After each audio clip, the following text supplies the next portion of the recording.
এসব কি বলছো কি তুমি? আমি ঠিকই বলছি। আর আমি তোমার সামনে কিছুতেই আসতে পারতাম না। আমি একজনের নির্দেশে তোমার কাছে এসেছি, আর আমাকে এক্ষুনি ফিরে যেতে হবে। তুমি আমাকে বলছো যে তুমি আমার ভবিষ্যৎ, কিন্তু আমি সেটা মানতে পারছি না। আজ এখন তুমি আমার সামনে দাঁড়িয়ে আছো, তাই তুমি আমার বর্তমান, আর আজ আমি তোমাকে কোথাও যেতে দেব না। তুমি ভুল করছো কুমার। আমাকে তুমি আটকে রাখতে পারবে না। আমাকে এক্ষুনি যেতে হবে। না, কখনোই না। আমি তোমাকে আমার কাছে রেখে দেব। এ কথা বলেই রাজপুত্র মেয়েটিকে আটকাতে যায়, আর তখনই মেয়েটি অদৃশ্য হয়ে যায়। এ কি? কোথায় গেলে? কোথায় চলে গেলে কন্যা? দেখা দাও। তোমার নামটাও তো আমাকে বলে গেলে না। কন্যা, কোথায়? কোথায় তুমি কন্যা? না কন্যা, তুমি এভাবে আমাকে ফেলে যেতে পারো না। কোথায় চলে গেলে? ফিরে এসো, ফিরে এসো বলছি। তখনই রাজকুমারের ঘুম ভেঙে যায়, আর সে বুঝতে পারে যে এতটা সময় ধরে সে স্বপ্ন দেখছিল। রাজকুমার উঠে পড়ে আর বুঝতে পারে যে ভোর হয়ে গেছে। এ কি? আমি এতক্ষণ স্বপ্ন দেখছিলাম? হ্যাঁ, তাই তো। আর দেখছি ভোরও হয়ে গেছে। কিন্তু দরবেশ বাবা বলেছিল যে আমার সাথে ওই কন্যাটি দেখা করতে আসবে, কিন্তু কই, সে তো এলো না। না না, আমাকে দরবেশ বাবার সাথে দেখা করতে হবে। তবে আমি তো জানি না যে দরবেশ বাবা কোথায় থাকে। যেখানেই থাক, আমি দরবেশ বাবার খোঁজ ঠিকই বের করে ফেলবো। তবে এ ব্যাপারে আমাকে তোতাই সাহায্য করতে পারে, কিন্তু ও তো জঙ্গলে উড়ে বেড়ায়। দরবেশ বাবার খোঁজ কি দিতে পারবে? ও নিশ্চয়ই দরবেশ বাবার খোঁজ দিতে পারবে। তোতা, তোতা, কোথায় তুমি? আমি তো তোমাকে ডাকছি। তখনই তোতা পাখি রাজকুমারের কাছে আসে। ওদিকে ভোর হয়ে যাওয়ার পরও আলো ঘুমিয়েই থাকে।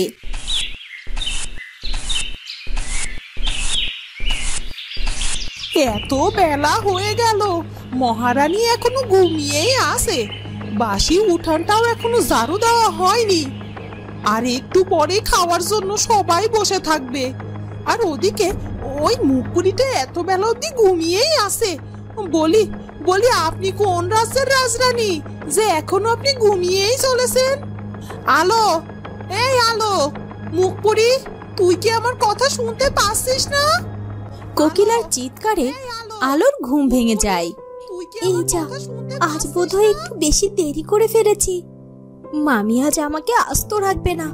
সব কাজ পড়ে আছে। এক্ষুনি যাই, কাজগুলো সেরে ফেলতে হবে। আলো, এই আলো, কিরে মুকুরি, বলি আমার কথা কি তোর কানে যাচ্ছে না? সেই কখন থেকে ডেকেই চলেছি। বেরিয়ে আয়, বেরিয়ে আয় বলছি। এই মেয়ে দেখছি আমার কোনো কথাই শুনছে না। দিব্যি কানে তুলো গুছে শুয়ে আছে। আমাকেই দেখছি গিয়ে ওকে তুলতে হবে।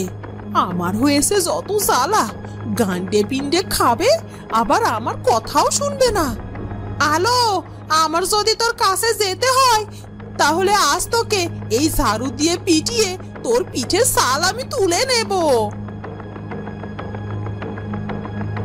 এই যে নবাবজাদি, তাহলে এতক্ষণে আপনার ওঠার সময় হলো? সেই কখন থেকে তোকে ডাকছি, বলি আমার কথা কি তোর কানে যাচ্ছিল না, নাকি ইচ্ছে করে আমার কথায় কোনো কানই দিসনি?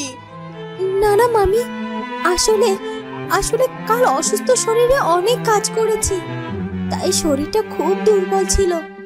তাই আজ একটু উঠতে দেরি হয়ে গেছে। কি কি বললি তুই? আমি তোকে দিয়ে সারা দিন কাজ করাই? এত বড় কথা তুই বলতে পারলি? ওই তো তুই একটা কাপড় আর এক বেলার একটু রান্না করেছিস, এ আর এমন কি কাজ? আর সেটার জন্য তুই আমাকে খোটা দিচ্ছিস?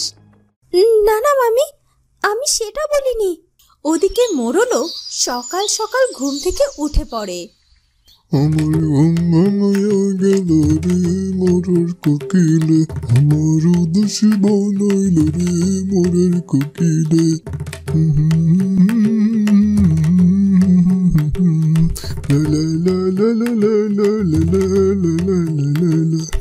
হুজুর, এই কে কে? ও কালু, তুই? হ্যাঁ, ভালোই করেছিস যে আজ সকাল সকাল চলে এসেছিস। হ্যাঁ হুজুর, আপনি তো কালই আমাকে বলে দিলেন আজ তাড়াতাড়ি আসার জন্য, তাই আর কি। তা হুজুর, সকাল সকাল এত সাজুগুজু করেছেন যে? হ্যাঁ হ্যাঁ, ওই একটু আটটু। আসলে আজ শ্বশুর বাড়িতে যাব তো, তাই একটু। তাই নাকি? তা বেশ বেশ। তবে হুজুর, আজ একটু আপনার বয়সটা খুব কম কম লাগছে যে। সত্যি বলছিস তুই? আমাকে কম বয়সী দেখাচ্ছে? আর তাছাড়া আমার বয়সটা তো এমনিতেই কম।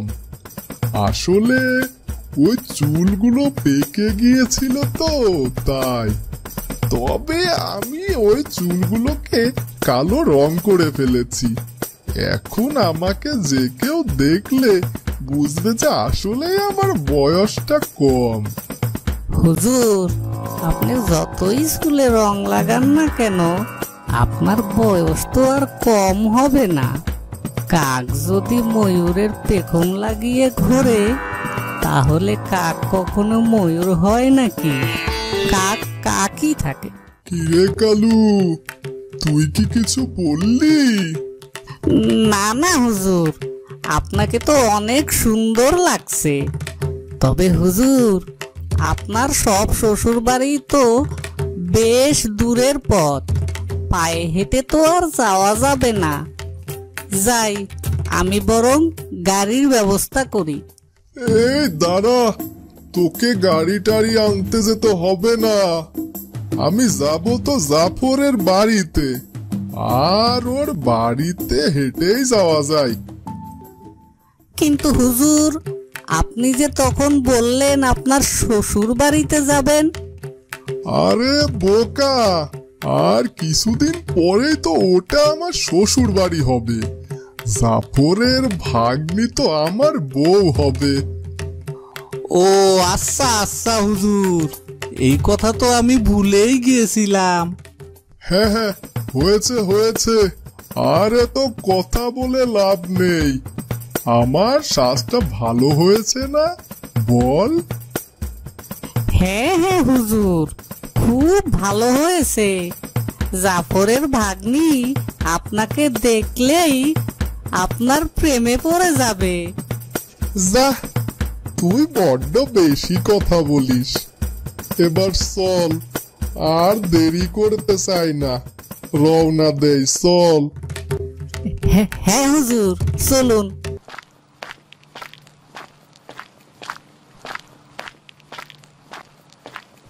এরপর মোড়ল আর কালু জাফরের বাড়ির উদ্দেশ্যে রওনা দেয়। রাজপুত্র, তুমি আমাকে ডেকেছো? হ্যাঁ বন্ধু, একটু দরকার ছিল। আচ্ছা বন্ধু, কাল সারাটা দিন তোমাকে কোথাও দেখলাম না, কোথায় ছিলে তুমি বলো তো? আর বলো না রাজপুত্র, কাল আকাশে উড়ছিলাম, আর তখনই একটা লোক আমাকে উদ্দেশ্য করে একটা তীর ছুঁড়ে মারে, আর আমার মাথায় এসে আঘাত লাগে। আমার মাথাটা ঘুরে আমি পড়ে গিয়েছিলাম। কি বলছো কি তুমি? হ্যাঁ গো রাজপুত্র, তবে একটা কন্যা এসে আমাকে কোলে তুলে নেয় আর ঔষধি পাতার রস লাগিয়ে দেয়, আর আমি সাথে সাথেই সুস্থ হয়ে যাই। যাই হোক, বলো আজ এত সকাল সকাল আমাকে ডাকলে কেন? বন্ধু, আমি একজনের সাথে দেখা করতে যেতে চাই, তুমি কি যাবে আমার সাথে? হ্যাঁ রাজপুত্র, তুমি বললে তো সব জায়গায় যেতে পারি। বলো কোথায় যাবে তুমি? আমি একজন দরবেশের সাথে দেখা করতে যেতে চাই, কিন্তু আমি জানি না যে সেই দরবেশ বাবা কোথায় থাকে। আচ্ছা তোতা, তুমি কি বলতে পারবে কোথায় গেলে আমি ওই দরবেশ বাবার সাথে দেখা করতে পারবো? যারা প্রকৃত দরবেশ হয় তাদের তো কোনো নির্দিষ্ট ঘর বাড়ি থাকে না, তারা তো সারাক্ষণ এখানে ওখানে ঘুরে বেড়ায়। তাহলে কোথায় পাবো আমি দরবেশ বাবাকে? চিন্তা আমার সাথে। মন থেকে খুঁজলে তুমি তাকে পেয়ে যাবে। তুমি ঠিকই বলেছ, চলো বন্ধু। এরপর রাজপুত্র তোতা পাখি রওনা দেয় দরবেশ বাবার কাছে। না না মামি, এসব তুমি কি বলছো? আমি কি তোমাকে খোটা দিতে পারি? তুমি তো আমার মায়ের মতো। মাই যদি মনে করিস তাহলে যা, এক্ষুনি উঠান বাড়িটা ঝাড় দিয়ে কাজগুলো সেরে নে তো, আবার রান্নাটাও বসাতে হবে। সে আমি সব কাজ করে দেব মামি। দাও, ঝাড়ুটা আমার হাতে দাও। তুই উঠানটা ঝাড়ু দিয়ে কাজগুলো সেরে রাখিস। সেই সাত সকালে ঘুম থেকে উঠেছি, শরীরটা বড্ড ম্যাজ ম্যাজ করছে। যাই একটু ঘুমিয়ে নেই। এরপর কোকিলা ঘরে চলে যায় আর আলো উঠান ঝাড়ু দিতে থাকে। আলো সব কাজ শেষ করে রান্নাঘরে রান্না করতে যায়। ওদিকে মোরল আর কালু কিছু মিষ্টি নিয়ে বাড়ির উঠানে এসে হাজির হয়। জাফর, জাফর, জাফর কি বাড়িতে আসো নাকি? জাফর, কে কে এলো আবার? আর পারি না বাপু, এই বাইরের মানুষের জ্বালায় একটু ঘুমাতেও পারি না। যাই দেখি। জাফর, বলি কই গেলে জাফর? জাফর কি বাড়িতে আসো নাকি? আসছি গো আসছি, এত চেঁচিয়ে ডাকার কি হয়েছে? কোকিলা বাইরে বেরিয়ে দেখে মোরল কিছু মিষ্টি হাতে নিয়ে দাঁড়িয়ে আছে। এ কি মোরল মশাই, আমাদের কি সৌভাগ্য যে মোরল মশাই নিজে আমাদের বাড়িতে এসেছে। তা মোরল মশাই, আপনার হাতে ওটা কি? এই আপনাদের বাড়িতে প্রথম আসলাম, তাই কিছু মিষ্টি নিয়ে এসেছি। সাথে সাথে কোকিলা এগিয়ে এসে মোরলের হাত থেকে সেই মিষ্টিগুলো নিয়ে নেয়। এসবের কি দরকার ছিল মোরল মশাই? শিলা, মা শিলা। কি মা, আমাকে ডাকছো কেন? আমাদের মোরল মশাই তোদের জন্য মিষ্টি নিয়ে এসেছে। কি মিষ্টি? মা, মিষ্টি খেতে আমার খুব ভালো লাগে। আমি জানি মা, আমাদের মোরল মশাইয়ের জন্য শেয়ার নিয়ে আয়। আচ্ছা মা।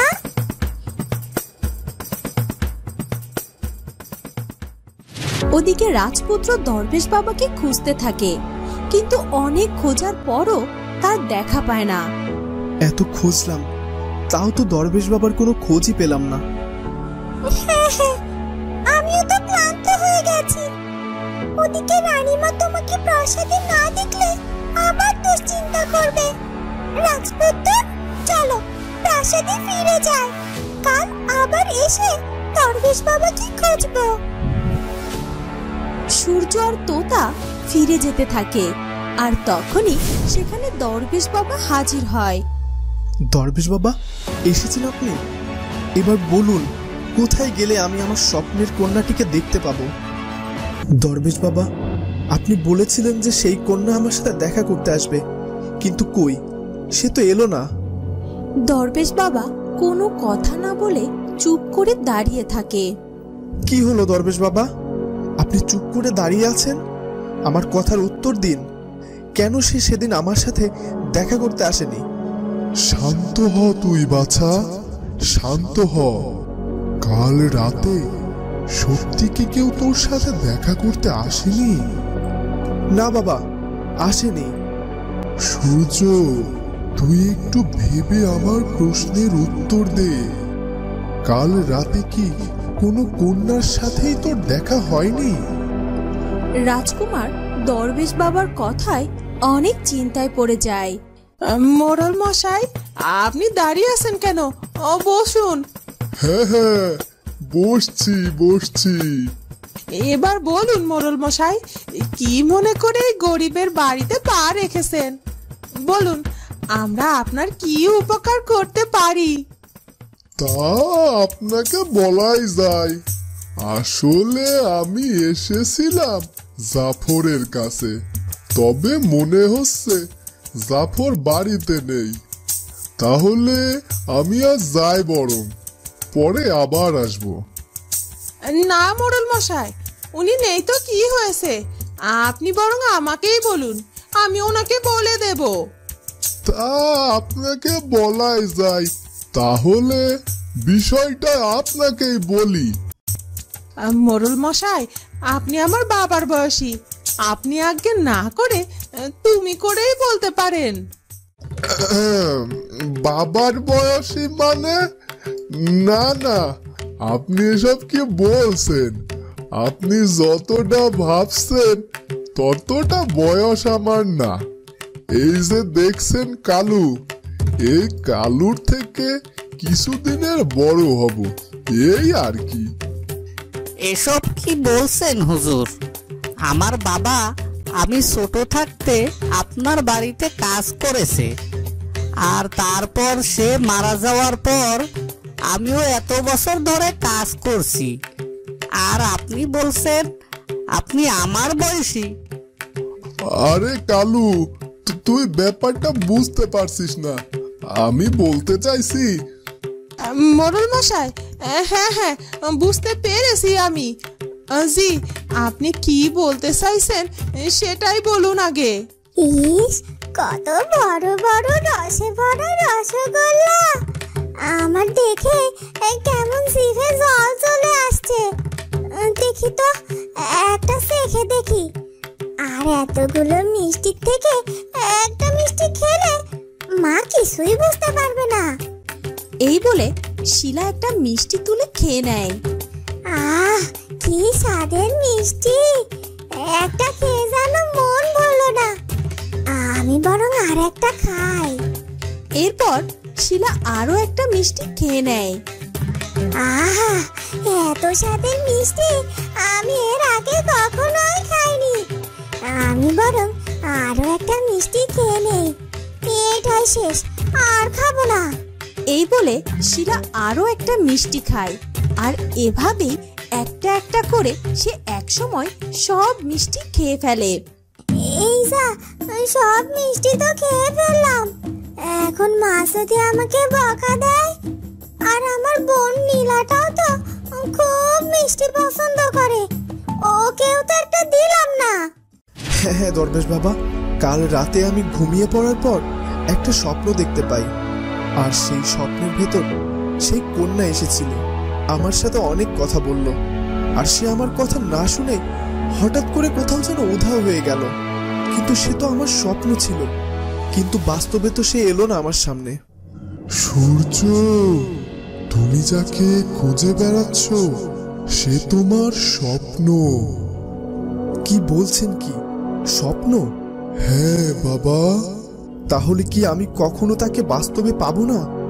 হতাশ হও না বাবা, তুমি যে মেয়েটিকে স্বপ্নে দেখেছ সে তোমার ভবিষ্যৎ, আর তাকে তুমি বাস্তবেও পাবে। বাস্তবে পাবো?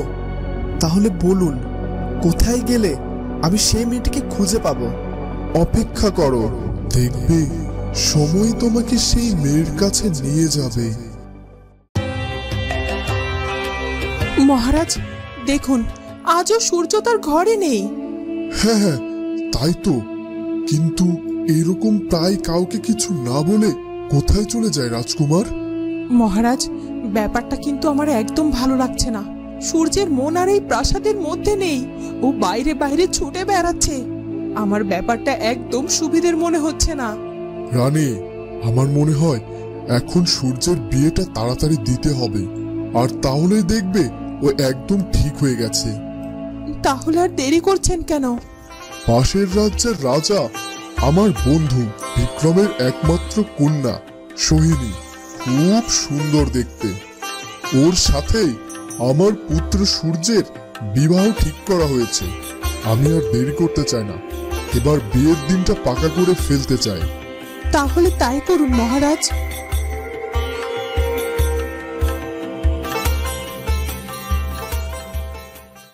আসলে আমি এসেছিলাম একটা বিয়ের প্রস্তাব নিয়ে। মোড়ল মশাই যখন বিয়ের প্রস্তাব নিয়ে এসেছেন, তাহলে নিশ্চয়ই ভালো কোনো ঘরের সম্বন্ধই হবে। হ্যাঁ, আমার মেয়ে শিলার বিয়ের বয়সও হয়ে গেছে। ওকে যদি এই পাত্রের সাথে বিয়ে দিতে পারি, তাহলে আমার মেয়েটা খুব সুখে থাকবে। বিয়ের প্রস্তাব যেহেতু, আর আপনাকে তো তাহলে মিষ্টি মুখ করাতেই হচ্ছে। মা শিলা, শিলা, মোড়ল মশাই যে মিষ্টিগুলো নিয়ে এসেছে, ওই মিষ্টিগুলো নিয়ে আয় তো মা। এই রে, মা তো মিষ্টি নিয়ে যাওয়ার কথা বলছে, কিন্তু সব মিষ্টি তো আমি খেয়ে ফেলেছি। এখন কি করি আমি? কি রে শিলা, মিষ্টি নিয়ে আয় তো মা। কি রে, তোকে না বললাম মিষ্টি নিয়ে আসতে, তা খালি হাতে কেন এলি? মা, আসলে মা, মিষ্টি তো আমি। শিলা, আমতা আমতা করছিস কেন, বল। মা, আমার তো খুব মিষ্টি পছন্দ, আর তাই আমি সব মিষ্টি খেয়ে ফেলেছি। কি কি বলছিস কি তুই? এতগুলো মিষ্টি সব খেয়ে নিয়েছিস? হ্যাঁ মা।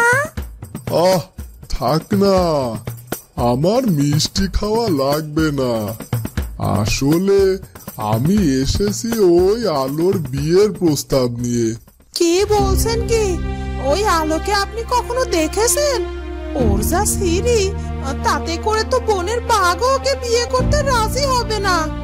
আর তাছাড়া আলোর থেকে তো আমার মেয়ে শিলা অনেক বড়, আর দেখতেও অনেক সুন্দর। ওর বিয়ের বিষয়ে আপনি কথা বললেই তো পারেন। ওদিকে আলোর রান্নাও শেষ হয়, আর সে তার মামির কাছে আসতেই মোড়লকে দেখে থেমে যায়। এ কি, ওই লোকটাকে কেমন চেনা চেনা লাগছে, কোথায় যেন দেখেছি। ও, মনে পড়েছে, সেদিন কাপড় ধুয়ে আসার সময় ওই লোকটাকে আমি পথে দেখেছিলাম। কিন্তু ওনারা কেন এসেছেন এখানে? দেখেন, আমি এত কথা বাড়াতে চাই না, সোজাসুজি বলে দেওয়াটাই ভালো। বলছিলাম, কালু, তুই বল, আমার নিজের বিয়ের কথা নিজের মুখে বলতে খুব লজ্জা লাগছে। আপনার বিয়ে মানে? এসব কি বলছেন মোড়ল মশাই?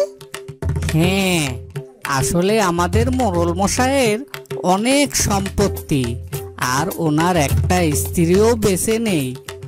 আর ওনার এত সম্পত্তি দেখার মানুষও নেই। আর আপনাদের আলোকে মোড়ল মশাইয়ের অনেক পছন্দ হয়েছে, তাই তিনি আলোকে তার ছোট স্ত্রী করে নিয়ে যেতে চান। ওরা এসব কি বলছে? মোড়ল আমাকে বিয়ে করতে চায়।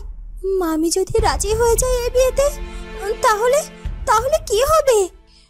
মোড়ল মশাইয়ের অনেক সম্পত্তি, আর আলোই মোড়লের থেকে ভালো পাত্রও পাবে না। আর তাছাড়া ওই আপদটাও আমার ঘাড় থেকে নামবে। আলোকে বিয়ে দেওয়ার অজুহাতে ওনার কাছ থেকে বেশ কিছু অর্থ হাতিয়ে নেওয়া যাবে। ভালোই হবে, এক ঢিলে দুই পাখি। মোড়ল মশাই, আমি আপনার সাথে আলোর বিয়ে দিতে রাজি আছি, তবে আমার যে কিছু শর্ত আছে। আপনার যা যা শর্ত আছে আমি সব মেনে নেব, আর আপনার চাওয়ার থেকে অনেক বেশি পাবেন।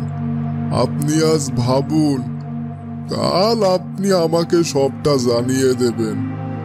বাহ, এ তো খুবই ভালো কথা। আমি আমাদের আলোর সাথে আপনার বিয়ে দিতে রাজি। কিন্তু জাফর, সে কি রাজি হবে? রাজি হবে না মানে? তাকে রাজি করার দায়িত্ব আমার। শুধুমাত্র আমার কথাটা মাথায় রাখবেন। ওটা নিয়ে আপনি ভাববেন না। তাহলে আজ আমি যাই, কেমন? পরে এক সময় এসে বিয়ের দিন তারিখ পাকা করে যাব। ঠিক আছে।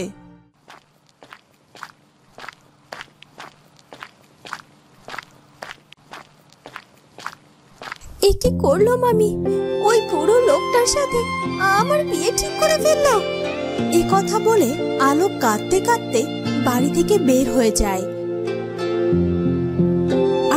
পুকুরের পাড়ে গিয়ে বসে আর অনেক কাঁদতে থাকে। আমি অপেক্ষা করলে তাকে যদি পাই তাহলে আমি সারাটা জীবন তার জন্য অপেক্ষা করতে পারবো। আর খুব বেশি দিন তোমাকে অপেক্ষা করা লাগবে না, তোমাদের দুজনের ঠিক মিলন ঘটবে। এরপর দরবেশ বাবা উধাও হয়ে যায়। দেখলে রাজকুমার, দরবেশ বাবা কি বলে গেল? তুমি যার জন্য অস্থির হয়ে আছো সে খুব তাড়াতাড়ি তোমার হবে। তাই যেন হয় তোতা।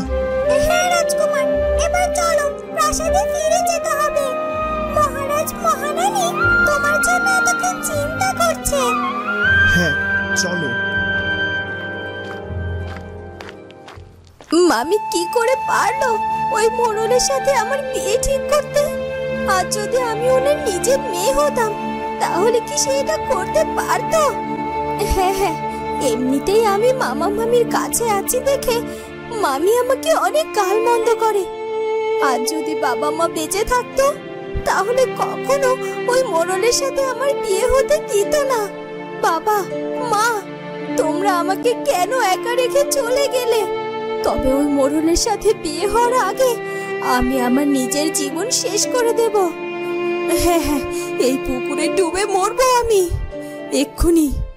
এই বলে আলো পুকুরের পানিতে নামতে থাকে।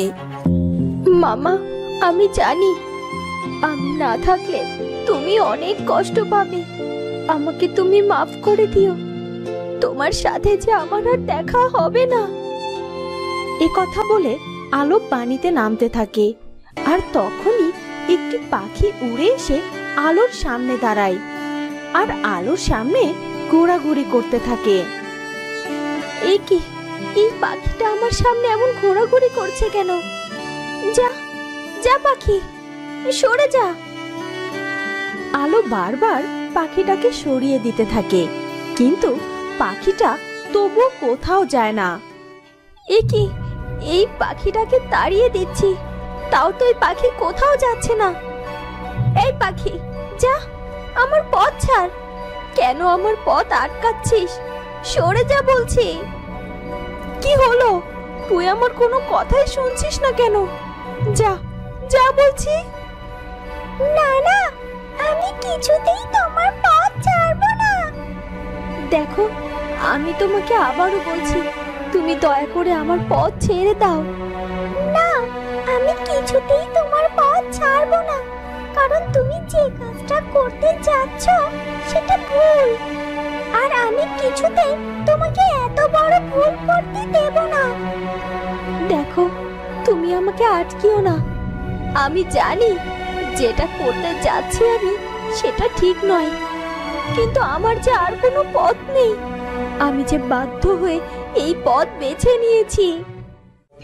ওদিকে রাজপুত্র নিজের প্রাসাদে ফিরে আসে আর রাজা রানীও রাজপুত্রের জন্য অপেক্ষা করছিল। সূর্য, এসেছো তুমি? এসো, আমার কাছে এসো, তোমার সাথে আমার কিছু কথা আছে। হ্যাঁ আব্বা হুজুর, বলুন। বলছি বাবা, তুমি তো এখন যথেষ্ট বড় হয়েছ আর আমার বয়সটা বেশ বেড়েই চলেছে। এভাবে আর কতদিন? আর তাছাড়া তোমাকে এই রাজ্যের ভার নিতে হবে। হ্যাঁ বাবা, আমার মনে হয় আমি এই রাজ্যের সিংহাসনে বসার উপযুক্ত। আপনি যদি আমাকে যোগ্য মনে করেন তাহলে আমি এই সিংহাসনের ভার নিতে পারবো।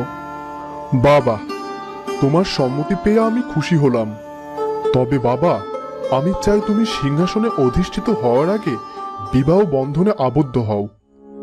কি, বিবাহ?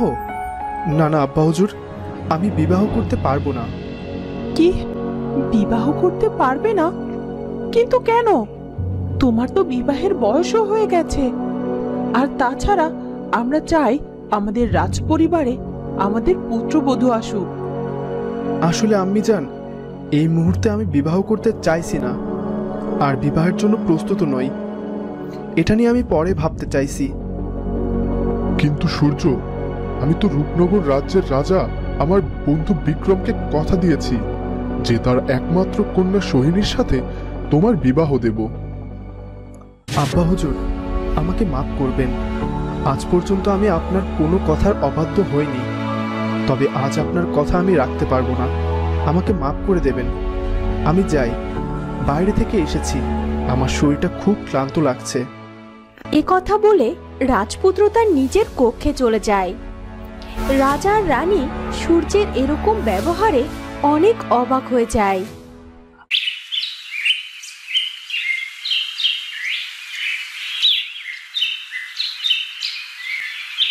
আলো, মা, আলো, কোথায় রে মা? আমাকে এক গ্লাস পানি দে তো। আলো, আলো, এতক্ষণ ধরে ডাকছি তোকে, তুই কি শুনতে পাচ্ছিস না? তখনই শিলা এক গ্লাস পানি নিয়ে এসে জাফরকে দেয়। এই নাও বাবা। বাবা, এ কি রে?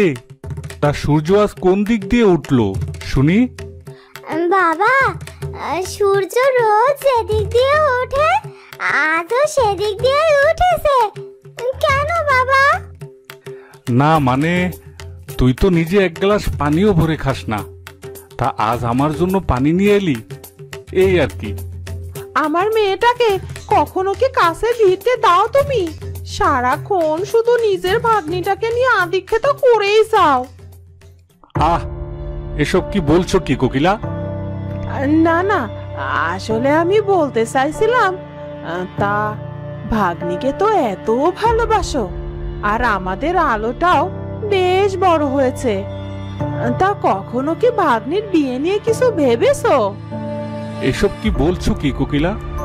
শিলা আলোর থেকে বড়, আগে ওর বিয়ে হোক, তারপর আলোর কথা ভাববো। ও কি কথা!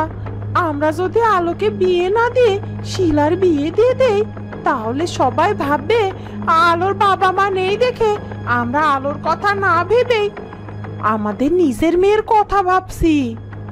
বাহ কোকিলা, তুমি আমার আলোকে নিয়ে ভাবছো? আমার তো বিশ্বাসই হচ্ছে না। দেখো, এরকম করে কেন বলছো? আমি আলোকে ভালোবাসি না বুঝি? জানো, আমি আলোর জন্য একটা ভালো সম্বন্ধ পেয়েছি। দেখো, আমি তোমাকে বারণ করছি, তুমি এই কাজ করো না। আত্মহত্যা মহাপাপ, আর বিধাতা তোমার উপর অখুশি হবে। আর তুমি শুধু নিজের কথা ভেবে বিধাতার কথা অমান্য করতে পারো না। হ্যাঁ, তুমি ঠিকই বলেছ। বিধাতাই তো আমাকে সৃষ্টি করেছে, আর আমি সেই বিধাতার দেয়া জীবনটাকে নিজের হাতে শেষ করতে পারি না। আমার উপর দিয়ে যাই হয়ে যাক না কেন, আমি সব কিছু মেনে নেব। আমি জানতাম তুমি এই কাজ কখনোই করতে পারবে না। হ্যাঁ, আজ তুমি আমার জীবন বাঁচিয়েছো, তোমাকে অনেক ধন্যবাদ। তা তোমার নাম কি বন্ধু? আমার নাম টুনি, কিন্তু সবাই আমাকে সোনাটুনি বলেই ডাকে। তুমিও আমাকে সোনাটুনি বলেই ডাকবে। ঠিক আছে সোনাটুনি, তুমি খুব ভালো। আচ্ছা, আজ থেকে তুমি আমার বন্ধু হবে। জানো, আমি না খুব একা, আমার কোনো বন্ধু নেই। কে বলেছে তোমার কোনো বন্ধু নেই? আজ থেকে আমিই তোমার বন্ধু। যখন তোমার ইচ্ছে হবে আমাকে ডেকে নেবে, আমি তোমার কাছে সাথে সাথেই চলে আসব। আর এখন তুমি যাও, বাড়িতে ফিরে যাও। কিন্তু আমার যে কিছুতে বাড়িতে ফিরে যেতে ইচ্ছে করছে না। এরপর আলো সোনাটুনিকে সব কথা খুলে বলে। আলো, তুমি ভেঙে পড়ো না। বিধাতা যা করেন ভালোর জন্যই করেন। রানী, এটা কি হলো? রাজপুত্র তো বিয়েতে রাজিই নয়। মহারাজ, রাজপুত্র ঠিক রাজি হয়ে যাবে। আপনি আপনার বন্ধুর সাথে কথা বলুন। উনি যদি কিছুদিনের জন্য তার কন্যা সোহিনীকে আমাদের এখানে বেড়ানোর জন্য পাঠাতেন, তাহলে খুব ভালো হতো। সে না হয় সোহিনী এখানে বেড়াতে আসলো, কিন্তু তাতে কি উপকার হবে? হবে মহারাজ, হবে। আমি যতদূর শুনেছি যে সোহিনী নাকি অপরূপা সুন্দরী, আর আমাদের সূর্য যদি তাকে সামনে থেকে একবার দেখে, তাহলে সেই বিয়েতে রাজি হয়ে যাবে। বা রানী, এটা তো বেশ ভালো বুদ্ধি দিয়েছো। আর আমার বিশ্বাস সোহিনী আমাদের সূর্যের মন জয় করতে পারবে। কালই আমি যাব রূপনগর রাজ্যে, আর সোহিনীকে নিজের সাথে করে নিয়ে আসব। তাই করুন মহারাজ। এখন কি করব? আব্বা হুজুর আর আম্মি জান বিয়ে দিতে চাচ্ছে, কিন্তু আমি তাদের কিভাবে বোঝাবো যে আমি ওই মায়াবী কন্যাকে ছাড়া কাউকে বিবাহ করতে পারবো না? কিন্তু রাজপুত্র, আপনি যদি মহারাজার মহারানীর কথা অমান্য করেন তাহলে যে তারা খুব কষ্ট পাবে। কিন্তু তোতা, আমি যে ওই অচেনা কন্যাকে মন দিয়ে ফেলেছি, তাকে না পেলে যে আমি অনেক বেশি কষ্ট পাবো। সম্বন্ধ? তা ছেলে কি করে? ছেলের অনেক সম্পত্তি, আর ছেলে দেখতে শুনতে খুব ভালো। আমাদের আলোর কপাল যে এত ভালো হবে আমি তো ভাবতেও পারিনি। আর জানো, পাত্র নিজে আমাদের আলোকে পছন্দ করে বিয়ের প্রস্তাব নিয়ে এসেছিল। আমি তো হ্যাঁ করে দিয়েছি। এবার তোমার মতামতটা হলেই হয় আর কি। অবশ্য তোমার সাথে কাল কথা বলতে পাত্র নিজেই আসবে। তা ছেলে যখন ভালো, আর ভালো ঘরের ছেলে তোমারও পছন্দ হয়েছে, তাহলে আমার কোনো আপত্তি নেই। আর তাছাড়া কাল ছেলেপক্ষ আসলে বিয়ের দিন তারিখ পাকা করে ফেলবো। মা মরা মেয়ে, ওকে যদি একটা ভালো ঘরে বিয়ে দিতে পারি তাহলে আমি অনেক শান্তি পাবো। এই বলে জাফর চলে যায়।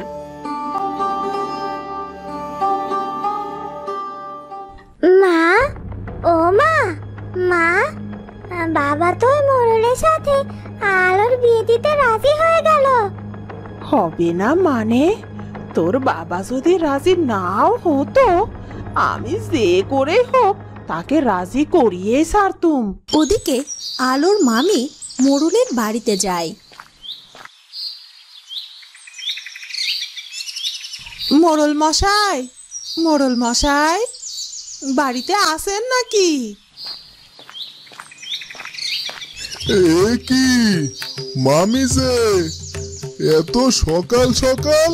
কই রে কালু, আমার শ্বশুর বাড়ি থেকে লোক এসেছে, তাড়াতাড়ি তার বসার ব্যবস্থা কর। এক্ষুনি যাচ্ছি হুজুর। না না মোড়ল মশাই, এত ব্যস্ত হওয়ার কিছুই নেই। আমার বসার দরকার নেই, একটু কথা বলেই চলে যাব আর কি। এ কি বলছেন মামি? জামাইয়ের বাড়িতে এলেন, তাই একটু খাতির যত্ন আমাকে করতে দিন। আসলে মোড়ল মশাই, আমি আবার ওই শর্তটার বিষয়ে এই একটু কথা বলতে এসেছিলাম। তা বেশ বেশ, ভালো করেছেন। তবে আপনার নিজে মুখে কিছু চাওয়া লাগবে না, আমি নিজেই আপনার জন্য অনেক কিছু ভেবে রেখেছি। তা আমি বলবো নাকি আপনি নিজেই বলবেন? না না মোড়ল মশাই, আপনি বলুন। রানী, আমি যাচ্ছি রূপনগরের উদ্দেশ্যে, তুমি সূর্যের দিকে খেয়াল রেখো। ঠিক আছে মহারাজ, আপনি একদম চিন্তা করবেন না। তবে আপনি সোহিনীকে সাথে নিয়ে ফিরবেন কিন্তু। ঠিক আছে রানী। তখনই রাজপুত্র সূর্য রাজা রানীর কাছে আসে। এ কি আব্বা হুজুর, কোথাও যাচ্ছেন নাকি? হ্যাঁ মানে আমি যাচ্ছি রূপনগর রাজ্যের উদ্দেশ্যে, আমার বন্ধুর সাথে দেখা করতে। তা তীর ধনুক নিয়ে কোথায় যাচ্ছ? আব্বা হুজুর, আজ খুব ইচ্ছা করছে শিকারে যেতে, তাই আর কি। না না, আজ তোমার কোথাও যাওয়ার দরকার নেই, আমি ফিরে আসি, তারপরে যেও, কেমন? আব্বা হুজুর, আমি আজই যেতে চাচ্ছিলাম। হ্যাঁ হ্যাঁ বাবা, যা, তবে সন্ধ্যা হওয়ার আগে ফিরে আসবি, কেমন? ঠিক আছে আম্মি জান। রানী, তুমি এটা কি করলে? আমি তোমাকে বললাম ওকে চোখে চোখে রাখতে, কিন্তু কিন্তু তুমি ওকে এভাবে বাইরে যেতে দিলে।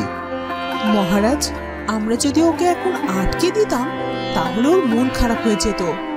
আর আমি চাই না যে সোহিনী প্রাসাদে আসার আগে ওর মন খারাপ হয়ে যাক। ঠিক আছে রানী, তাহলে আমি রওনা দিচ্ছি। এই বলে রাজা রওনা দেয় রূপনগর রাজ্যের উদ্দেশ্যে। আমি ভাবছি আপনারা যে বাড়িতে থাকেন সেই ঘরটা অনেক ছোট, তা দুতলা করে একটা ঘর বানিয়ে দেব। আর ভাবছিলাম যে আমার জমির বেশ কিছু অংশ আমি আপনার নামে করে দেব। আর ভাবছিলাম আরো আরো আছে হুজুর? হ্যাঁ হ্যাঁ, তবে আর বলছি কি, আসলে আমার স্ত্রীদের রেখে যাওয়া বেশ কিছু গয়না রয়েছে। ওই গয়নার থেকে কিছু গয়না আমি আপনাকে দিয়ে দেব। আপনাকে পড়লে বেশ মানাবে। মামি শাশুড়ি হলে কি হবে, দেখতে কিন্তু আপনি ভারী সুন্দর বটে। সত্যি বলছেন মোড়ল মশাই?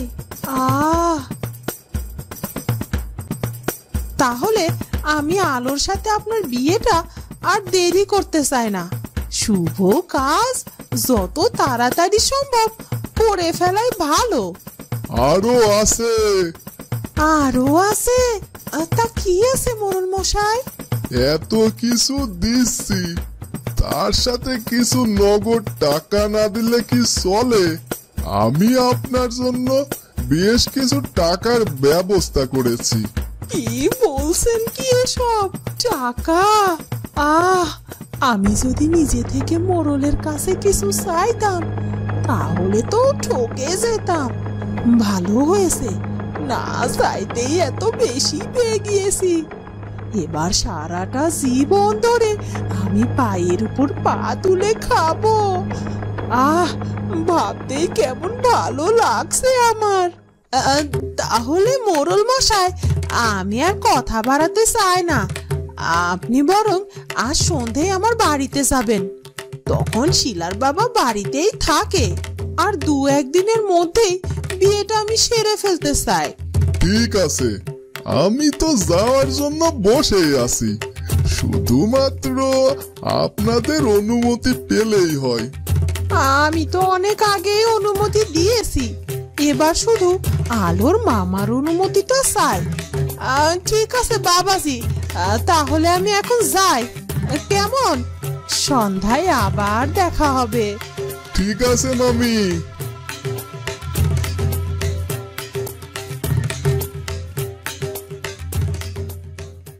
ওদিকে আলো মন খারাপ করে বসেছিল, তখন শিলা সেখানে আসে। এ কি, তুই এখানে এভাবে হাত পা গুটিয়ে বসে আছিস কেন? কাজ কাম কি কিছু নেই তোর? সব কাজ হয়ে গেছে বুবু, এখন শুধুমাত্র রান্নাটা হলেই হয়। তাহলে যা রান্নাটা সেরে নে। সেই সকালে খাবার খেয়েছি, একটু পরে তো আবারও ক্ষুধা লেগে যাবে। আমি আবার ক্ষুধা সহ্য করতে পারি না। এ কি বুবু, একটু আগেই তো খাবার খেলে, আর তাছাড়া রান্না করব যে কাঠও তো শেষ হয়ে গেছে, আর মামিকেও তো সকাল থেকে দেখছি না। আমি এখনো মরিনি, বেঁচে আছি। একটুখানি বেরিয়েছি আর আমাকে খোঁজাখুঁজি করা শুরু হয়েছে। বলি তোদের জ্বালাইকে আমি মরেও শান্তি পাবো না। আসলে মামি, তোমাকে সকাল থেকে দেখছিলাম না তো, তাই আর কি।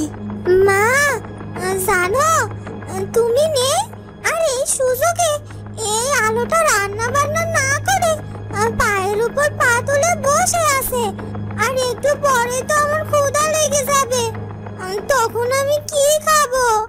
ওদিকে রাজকুমার সূর্য তার সাথী তোতাকে নিয়ে জঙ্গলে শিকারে আসে।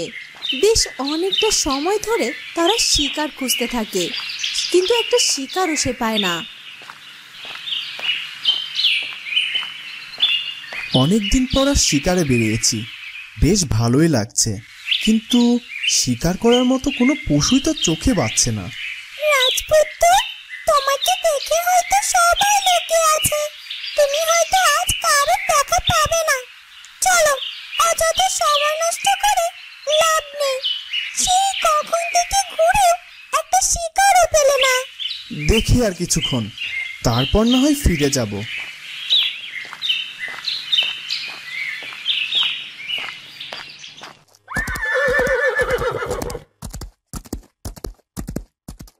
ওদিকে রাজা রূপনগর রাজ্যে পৌঁছে যায়।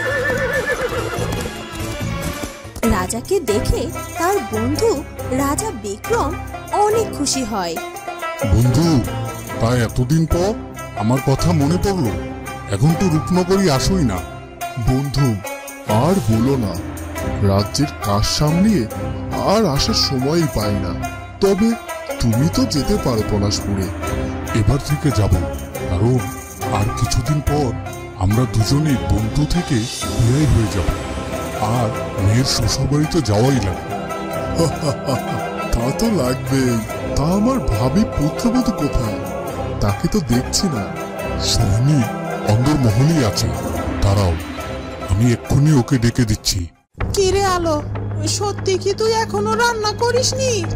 আসলে কাঠ শেষ হয়ে গেছে, তাই আর কি রান্না বসাতে পারিনি। তাই বলে কি আজ রান্না হবে না? যা, এক্ষুনি জঙ্গলে গিয়ে কাঠ কেটে নিয়ে আয়। ঠিক আছে মামি, আমি এক্ষুনি যাচ্ছি। এই বলে আলো একটি কুঠার হাতে নিয়ে জঙ্গলে কাঠ কাটতে যায়। তখনই সেই টুনটুনি পাখি আলোর কাছে উড়ে আসে। এই কি বন্ধু, তুমি এই জঙ্গলে? হ্যাঁ সোনাটুনি, আমি কাঠ কাটতে এসেছি। ভালোই করেছো, তোমার সাথে আমার দেখা হয়ে গেল। হ্যাঁ বন্ধু, তবে আজ আর তোমার সাথে বেশি কথা বলতে পারবো না। তাড়াতাড়ি কাঠ কেটে বাড়িতে ফিরে রান্না করতে হবে। ঠিক আছে, তুমি কাঠ কাটো, আমি তোমাকে পাহারা দেব। না তোতা, আজ মনে হচ্ছে সত্যি কোনো শিকার পাবো না। আর বেলাও বেশি নেই, চলো প্রাসাদে রওনা দেই। হ্যাঁ রাজপুত্র, চলো। এরপর সূর্য আর তোতা ফিরে আসতে থাকে। হঠাৎ করে রাজপুত্র হোঁচট খেয়ে পড়ে যায়। আহ! রাজপুত্রের মাথা একটি পাথরের সাথে আঘাত লাগে, আর রাজপুত্র জ্ঞান হারিয়ে ফেলে। এই কি রাজপুত্র, কি হলো তোমার? কথা বলো, চোখ খোলো। এই কি, রাজপুত্র তো জ্ঞান হারিয়ে ফেলেছে। এখন কি করব আমি? কি করে রাজপুত্রের জ্ঞান ফিরিয়ে আনবো? রাজপুত্রের এই অবস্থা দেখে তোতা পাখি জঙ্গলের এদিকে ওদিকে ছুটোছুটি করতে থাকে। আর আলো তোতা পাখিকে দেখতে পায়। আরে, সেই পাখিটা না? হ্যাঁ, তাই তো। কিন্তু ও এভাবে ছুটোছুটি কেন করছে? আলো, আমার মনে হচ্ছে ও কোনো বিপদে পড়েছে। হ্যাঁ, চলো তো গিয়ে দেখি। এই বলে আলো আর টুনি তোতা পাখির কাছে এগিয়ে যায়। এই কি হয়েছে তোমার? তুমি এভাবে ছুটোছুটি কেন করছো? আর বলো না, দেখো না, রাজপুত্র ওই পাথরের সাথে ধাক্কা খেয়ে কেমন অজ্ঞান হয়ে পড়ে আছে। দয়া করে আমার রাজপুত্রকে সুস্থ করে দাও। হ্যাঁ, তাই তো। তুমি চিন্তা করো না, এক্ষুনি সব ঠিক হয়ে যাবে। দাঁড়াও, আমি এক্ষুনি আসছি।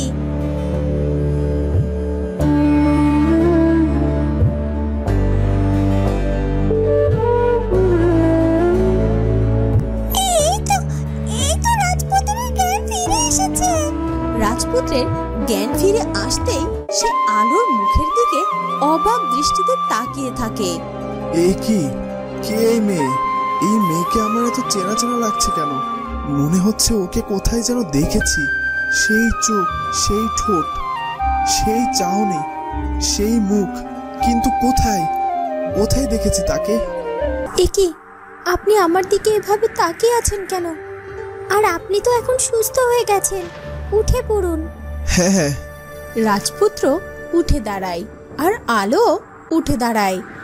রাজপুত্র, তুমি ঠিক আছো তো? আমি তো অনেক ভয় পেয়ে গিয়েছিলাম। তুমি ভেবো না তোতা, আমি একদম ঠিক আছি।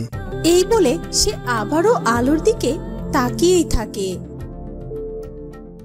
আমার মনে হচ্ছে এই কন্যাকে আমি যুগ যুগ ধরে চিনি। তখনই রাজপুত্রের স্বপ্নের সেই মেয়েটির কথা মনে পড়ে যায়। এই তো আমার স্বপ্নের সেই কন্যা। হ্যাঁ, দরবেশ বাবা বলেছিলেন সময় হলেই সেই মেয়েটি নিজেই আমার কাছে চলে আসবে। আজ তাকে আমি পেয়েছি, আর কোথাও যেতে দেব না তাকে। এই রাজপুত্র কেন বারবার আমার দিকে এইভাবে তাকিয়ে আছে? ওর চাহনি যেন আমাকে দুর্বল করে দিচ্ছে। না, আমাকে এক্ষুনি চলে যেতে হবে। সোনাটুনি, চল, আমাদের ফিরতে হবে। এই বলে আলো চলে যেতে থাকে। দাঁড়াও কন্যা, কোথায় যাচ্ছ তুমি? আমাকে ফিরে যেতে হবে। না, তুমি এখন কোথাও যেতে পারবে না। আমি তোমাকে কোথাও যেতে দেব না। সেদিন তুমি আমার চোখে ফাঁকি দিয়ে চলে গিয়েছিলে, কিন্তু আজ তোমাকে আমি কিছুতেই যেতে দেব না। ওদিকে সোহিনী রাজার কাছে আসে। রূপনগরের রাজকন্যা সোহিনী দেখতে খুব সুন্দর ছিল। আশেপাশে 2-4 রাজ্যে এমন সুন্দরী রাজকন্যার জুড়ি মেলা ভার। বাহ বাহ, আমাদের সোহিনী তো বেশ বড়ই হয়ে গেছে। সেই ছোটবেলায় একবার দেখেছি। হ্যাঁ হ্যাঁ, কত বছর আগে এসেছো, আর তো আসলেই না। হ্যাঁ হ্যাঁ, তা অবশ্য ঠিক। তবে তো সোহিনী মাকে আমি আমার সাথে নিয়ে যাব। হ্যাঁ হ্যাঁ, আর সেজন্যই আমি সোহিনীকে সব কিছু গুছিয়ে রাখতে বলেছি। হ্যাঁ আব্বা হুজুর, আমি সব গুছিয়ে রেখেছি। হ্যাঁ, আমি আর দেরি করতে চাই না। অনেক দেরি হয়ে গেছে, আমাদেরকে দিনে দিনে ফিরতে হবে।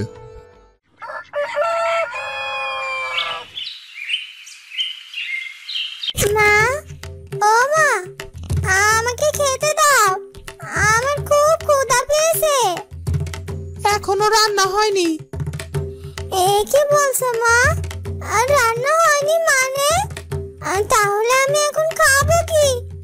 তুমি জানো না আমি ক্ষুধা সহ্য করতে পারি না। আমার মাথাটা চিবিয়ে চিবিয়ে খা। তোরা সব কটা মিলে আমাকে আর শান্তিতে থাকতে দিবি না, সেটা আমি বুঝে গেছি। সেই আলোটাকে কখন কাটতে পাঠিয়েছি, এখনো ফিরলো না। এদিকে তো তোর বাবারও আসার সময় হয়ে গেল। ওদিকে আবার মোড়লও এসে পড়বে। ওকে কাটতে পাঠিয়েও দেখছি আমার শান্তি নেই। মা, ও মা, মা, তুমি আলোর রাগ আমার উপরে কেন দেখাচ্ছ? আমি কি করেছি? শিলা, আমার মন মেজাজ ভালো নেই, এখন আমার সামনে থেকে যা বলছি। যাচ্ছি বাবা, যাচ্ছি। সবার রাগ এখন আমার উপরে দেখানো হচ্ছে, আর ভালো লাগে না। কিরে কালু, বলি এখনো কোথায় তুই? বেলা যে পার হয়ে এলো।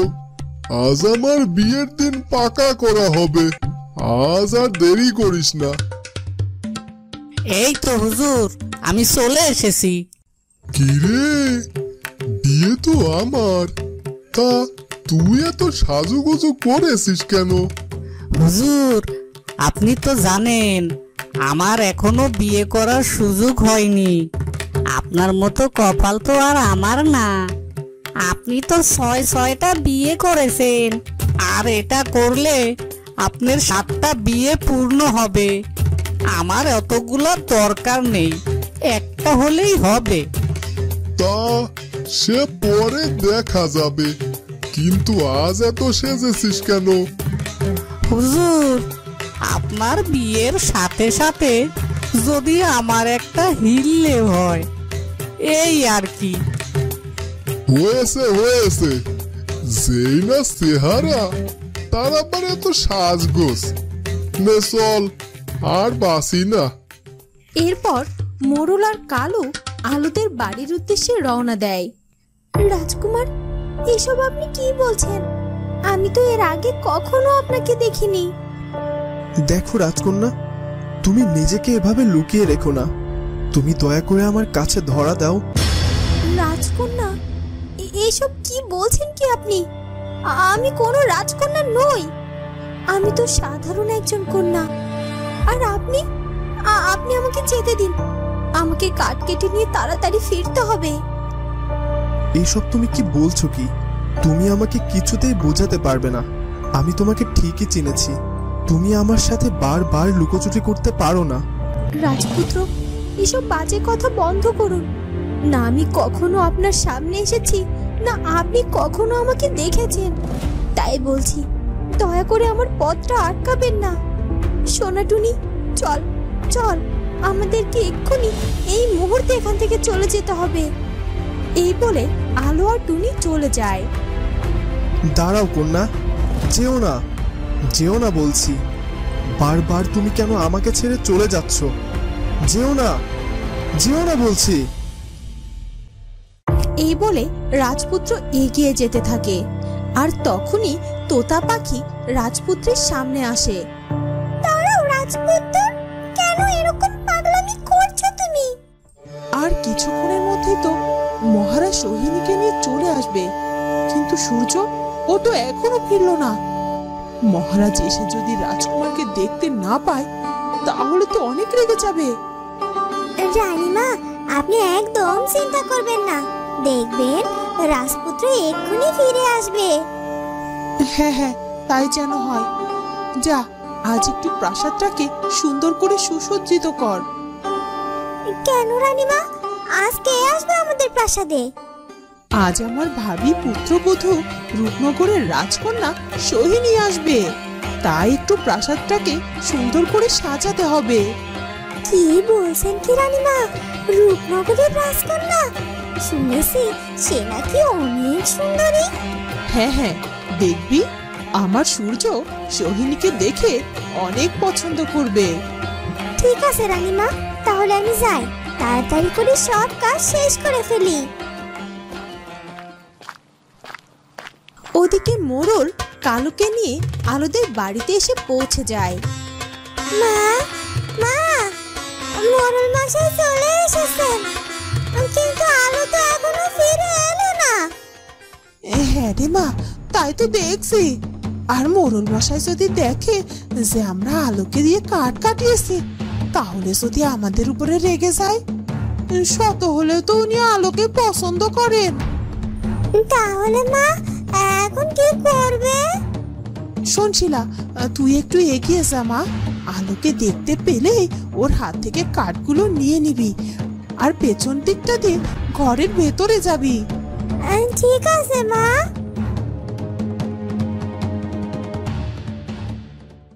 এই যে মামি, কেমন আছেন? তা মামা কি ফিরেছে? বাবাজি এক্ষুনি ফিরে আসবে। তা বেশ বেশ, কোনো সমস্যা নেই, আমি একটু বসি। বলছি কি মামি, আলোকে কি একটু ডেকে দেওয়া যাবে? ওকে একটু দেখতাম আর কি। ইস, এই বয়সেও কি শখ দেখো, বুড়োকালে ভীমরতিতে পেয়েছে। ঠিক আছে, আপনি একটু বসুন মোড়ল মশাই, আমি আলোকে নিয়ে আসছি। এই বলে আলোর মামি ঘরে চলে যায়। মোড়ল মশাইকে তো বললাম আলোকে নিয়ে আসছি। এখন শিলা তাড়াতাড়ি করে আলোকে নিয়ে আসলেই হয়। পাগলামি নয় তোতা, আমি জানি ওই মেয়ে আমার স্বপ্নে দেখা সেই রাজকন্যা। রাজপুত্র, তুমি দেখলে না ওই মেয়েটি কেমন ছেঁড়া শাড়ি পরে আছে, আর সে তুই জঙ্গলে কাঠ কাটতে এসেছে। তুমি জানো রাজপুত্র, এই কন্যাই সেদিন আমাকে সুস্থ করে তুলেছিল। ও সাধারণ ঘরের একটি সাধারণ মেয়ে। তুমি যাকে পাচ্ছ সে কন্যা নয়। না না, কখনোই না। আমি জানি এই সেই কন্যা, আর আমার মন কখনো মিথ্যা বলে না। হ্যাঁ, তবে আমার স্বপ্নে দেখা সেই মেয়েটি শুভ্র কন্যা, আর এই মেয়েটি হলো কুচবরণ কন্যা। এটাই শুধু পার্থক্য। তবে আমি জানি ওই শুভ্র কন্যা আর কুচবরণ কন্যা একজনই, আর আমি সেটা প্রমাণ করে দেব। রাজপুত্র, বেলা যে শেষ হয়ে যাচ্ছে, চলো আমাদেরকে এক্ষুনি প্রাসাদে ফিরতে হবে। হ্যাঁ হ্যাঁ, চলো। এরপর রাজপুত্র প্রাসাদের দিকে রওনা দেয়। ওদিকে শিলা আলোকে নিয়ে ফিরে আসে। চল মা আলো, মোড়ল মশাইয়ের কাছে যেতে হবে। না মামি, আমি যাব না, আমার ভালো লাগছে না। কি কি বললি তুই? আমার মুখের উপর কথা বলছিস? আমি যেটা বলছি সেটা কর, চল এক্ষুনি। এরপর কোকিলা আলোকে নিয়ে মোড়লের সামনে আসে। তখনই জাফরও চলে আসে। মোড়ল মশাই, আপনি এসেছেন, আমি খুব খুশি হয়েছি। তা আলোকে কি আপনার পছন্দ হয়েছে? হ্যাঁ, মেয়ে আমার খুব পছন্দ হয়েছে। আমি বিয়ের দিনটা আজই পাকা করতে চাই। ঠিক আছে মা আলো, তাহলে তুমি এখন যাও। ঠিক আছে মামা।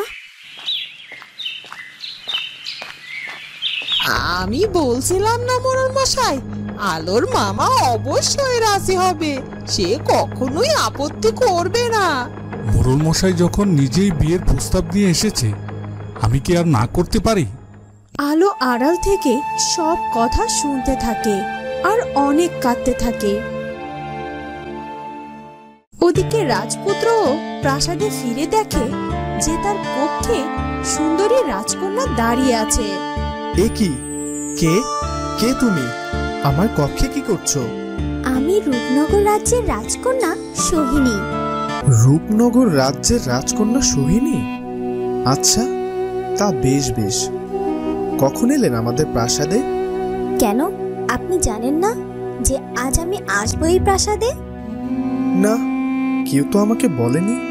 তবে আপনি কিন্তু একটা অন্যায় করেছেন। অন্যায়? কি অন্যায় করেছি আমি? রাজকুমার বলুন। এই যে আপনি আমার অনুমতি না নিয়ে আমার কক্ষে প্রবেশ করেছেন, এটা কি অন্যায় নয়? ও আচ্ছা, তাই নাকি? কিন্তু আমি শুধুমাত্র আপনার কক্ষেই নয়, এই রাজপ্রাসাদের সব কক্ষে যাওয়ার অধিকার রাখি। আর হ্যাঁ, আমি কিন্তু এই প্রাসাদে বেশ কিছুদিন থাকবো। এতে আবার আপনার কোনো আপত্তি নেই তো? না না, আপত্তি থাকবে কেন? আপনি এই প্রাসাদে থাকলে তো ভালোই হবে। সত্যি বলছেন সূর্য? হ্যাঁ, আসলে আমার আম্মিজান সব সময় একা থাকেন। আপনি থাকলে তার একজন সঙ্গী হবে। আর আপনার? দেখুন সোহিনী, আমি এইমাত্র শিকার থেকে ফিরলাম। আপনি যদি... আচ্ছা ঠিক আছে ঠিক আছে, আমি এক্ষুনি যাচ্ছি। রানীমা খাবার নিয়ে বসে আছেন, হাত মুখ ধুয়ে খেতে আসুন। আমিও আপনার জন্য অপেক্ষা করব। এই বলে সোহিনী চলে যায়। মামা, আমি আসলে বিশ্বাসই করতে পারছি না যে আপনি এত সহজে বিয়েতে রাজি হয়ে যাবেন। আপনি যেহেতু নিজেই সম্বন্ধ নিয়ে এসেছেন, সেই সম্বন্ধ তো আর খারাপ হতে পারে না। কিন্তু আপনি আমাকে মামা বলে ডাকলেন কেন? আপনি তো আলোর মামাই হন, তাই আমারও মামা, এই আর কি। আচ্ছা আচ্ছা, বলছি তা ছেলে কি করে, আর তাকে সাথে করে আনেননি কেন? সে থাকলে একবারই দেখাশোনা হয়ে যেত। কেন জাফর ভাই, ছেলে আসেনি মানে? এই তো ছেলে আপনার সামনে বসে আছে। সামনে বসে আছে মানে? কি বলতে চাও তুমি? আহ কালু, তুই একটু চুপ কর তো, যা বলার আমি বলছি। মামা, আপনি হয়তো বুঝতে পারেননি, পাত্র তো আমি নিজেই। আলোর মামা এই কথা শুনে রেগে আগুন হয়ে যায়। এসব কি বলছেন আপনি? আপনি নিজে পাত্র মানে? কি মামা, আপনি রেগে যাচ্ছেন কেন? আমি তো আলোকে পছন্দ করি, আর মামি তো সেটা জানেন। কেন, আপনি কি জানেন না যে বিয়েটা আমার সাথেই হচ্ছে? মোড়ল মশাই, আপনি ভাবলেন কি করে আমার অতটুকু ভাগ্নিকে আপনার সাথে বিয়ে দিব? 3 কাল গিয়ে 1 কালে ঠেকেছে, আর আপনি এসেছেন অতটুকু একটা বাচ্চা মেয়েকে বিয়ে করতে। আপনার কি লজ্জা করে না? কি রে কালু, এ কি বলে? কিছুই তো বুঝতে পারছি না। মামি, আপনি কি মামাকে কিছু বলেননি? আসলে আসলে আমি কোকিলা, তার মানে তুমি সব কিছু জানো? হ্যাঁ হ্যাঁ, মামি তো নিজেই আলোর সাথে আমার বিয়ে দিতে রাজি হয়েছে। যেই রাজি হোক না কেন, আমি কিছুতেই আমার ভাগ্নিকে আপনার সাথে বিয়ে দেব না। লাগলে ওকে কেটে গাঙে ভাসিয়ে দিব, তাও আপনার মতো ঘাটের মরার সাথে বিয়ে দিয়ে আমার ভাগ্নির জীবনটা নষ্ট করব না। জাফর, এবার কিন্তু তুমি আমাকে অপমান করছো। অপমান? আপনি অন্যায় প্রস্তাব নিয়ে আমার বাড়িতে আসবেন আর আমি কিছুই বলতে পারবো না? এক্ষুনি আপনি আমার বাড়ি থেকে বেরিয়ে যান। দেখো জাফর, কাজটা কিন্তু তুমি ভালো করলা না। আমাকে অপমান করা, এর ফল তোমাকে ভোগ করতেই হবে। এই কালু, চল। জি হুজুর। এটা কি হয়ে গেল? এই লোকটার জন্য আমার সব স্বপ্ন পুড়ে ছাই হয়ে গেল। আলোর সাথে মোরলের বিয়ে না হলে আমি যে ওই মোরলের কাছ থেকে কিছুই হাতাতে পারবো না। মোরল মশাই, মোরল মশাই, যাবেন না দয়া করে, আমার কথাটাই একটু শুনে যান। কোকিলা, অনেক হয়েছে। কি হলো? আপনারা দাঁড়িয়ে আছেন কেন? যান বলছি। ওদিকে আলো ঘরের ভেতরে গিয়ে কাঁদতে থাকে। তখনই নীলা আলোর ঘরে আসে। কিরে আলো, কাঁদছিস কেন? কই না তো, কাঁদছি না তো। মিথ্যা বলছিস কেন? এই তো তোর চোখে পানি। আসলে এমনিতেই মনে হচ্ছে চোখে কিছু একটা পড়লো। আলো, আমি জানি তুই আমাকে লুকাতে চাচ্ছিস, আর এটাও জানি কেন লুকাতে চাচ্ছিস। তুই ওই মোরলকে বিয়ে করতে চাস না, তাই তো? হ্যাঁ, তবে তুই আর কাঁদিস না। বাবা ওই মোরলের সাথে তোর বিয়েটা ভেঙে দিয়েছে। কি ভেঙে দিয়েছে? সত্যি বলছিস তুই নীলা? হ্যাঁ রে আলো, সত্যি বলছি। আর তাই ওই মোরলকে অপমান করে বাড়ি থেকে বের করে দিয়েছে। কি হলো সোহিনী, তুমি একা এলে যে? দেখলাম রাজপুত্র তার কক্ষে ঢুকলো, তা সে কই? এলো না তো তোমার সাথে? আর বলবেন না আম্মিজান, আপনার পুত্র তো আমাকে প্রশ্নের উপর প্রশ্ন করতে শুরু করলো। আমি তো এতক্ষণ ধরে তার প্রশ্নের জবাব দিচ্ছিলাম। তাই নাকি? কি বললো সে? বলল শিকার থেকে এসেছে, হাত মুখ ধুয়ে সে আসছে। ও আচ্ছা, ঠিক আছে। তবে সোহিনী, তোমাকে একটা কথা বলে রাখি মা, রাজপুত্রের সাথে তোমার বিবাহ ঠিক করা হয়েছে, কিন্তু রাজপুত্র এখন কিছুতেই বিবাহ করতে রাজি নয়। তাই তুমি যে করেই হোক রাজপুত্রকে তোমার ভালোবাসা দিয়ে রাজপুত্রের মন জয় করো। ঠিক আছে আম্মিজান, আপনি একদম চিন্তা করবেন না। ওনার মনকে আমি আমার ভালোবাসা দিয়ে খুব তাড়াতাড়ি জয় করে নেব। আর তখন দেখবেন রাজপুত্র নিজে আমাদের বিয়ের কথা বলবে। কিন্তু একটা কথা ভেবে খুব অবাক লাগছে। কি কথা? আজ পর্যন্ত যে আমাকে প্রথম দেখেছে সেই আমাকে আমার রূপের প্রশংসা করেছে। এমনকি আশেপাশের রাজ্যের রাজকুমারেরা আমাকে বিয়ে করার জন্য ব্যাকুল হয়ে আছে। কিন্তু রাজকুমার সূর্য একটি বারের জন্য আমার মুখের দিকে ভালোভাবে চাইলেও না। হ্যাঁ মা, আমার ছেলেটা কেমন যেন হয়ে গেছে, আর তোমাকেই সেটা ঠিক করতে হবে। ঠিক আছে আম্মিজান, আপনি একদম চিন্তা করবেন না। আমি রাজপুত্রকে খুব তাড়াতাড়ি ঠিক করে ফেলবো। তখনই রাজপুত্রও চলে আসে। কোকিলা, এ কি শুনছি আমি? তুমি জেনে শুনে আলোকে ওই বুড়ো মোড়লের সাথে বিয়ে দিয়ে আলোর জীবনটা নষ্ট করতে চাইছিলে? দেখো, অনেক বলেছো, এবার থামো। আমি আলোর ভালো চাই দেখেই ওই আলোর বিয়ে ঠিক করেছি। ওই খাটের মরাটার সাথে বিয়ে দিয়ে তুমি তো আলোর ক্ষতি করতে চাইছো। দেখো, তোমার ভাগ্নির রূপের যা সিঁড়ি, ওকে কেউ কোনো দিনও পছন্দ করবে না। তখন তোমার ভাগ্নিকে কি করে পার করবে শুনি? আর এই মোরলের অনেক সম্পত্তি আর টাকা পয়সাও আছে। হ্যাঁ, তবে মোরলের বয়স তো একটু বেশি। তবে আমাদের আলোর সাথে তার বিয়ে হলে আলোকে সে অনেক সুখে রাখবে। দেখো কোকিলা, আমার ভাগ্নি দেখতে যেমনই হোক, ওকে কেউ বিয়ে না করলেও সারাটা জীবন আমার কাছে রেখে দিব। তাও ওই বুড়ো মোড়লের সাথে আমার আলোর বিয়ে দিব না, এটা মনে রেখো। আর হ্যাঁ, ওই মোড়ল যেন আমার বাড়িতে আর না আসে, তাহলে কিন্তু আমার থেকে খারাপ আর কেউ হবে না। এই বলে জাফর সেখান থেকে চলে যায়। ইস, বললেই হলো সে মোরলের সাথে তার ভাগ্নির বিয়ে দেবে না। যদি ওই মোরলের সাথে আলোর বিয়ে না হয় তাহলে এত টাকা পয়সা গয়নাগাটি সব সম্পত্তি তো আমার হাতছাড়া হয়ে যাবে। না না, কিছুতেই নয়, আমি এই বিয়ে কিছুতেই ভাঙতে দেব না। বেশ রাত হয়ে যায়। রাজকুমার শুয়ে শুয়ে শুধুমাত্র আলোর কথাই ভাবতে থাকে।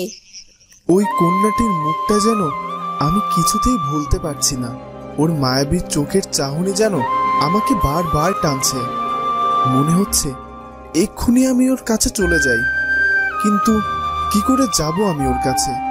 আমি তো ওর বাড়িও চিনি না, এমনকি নামও জানা হলো না। তবে যে করেই হোক ওই কন্যাটির কাছে আমাকে যেতেই হবে।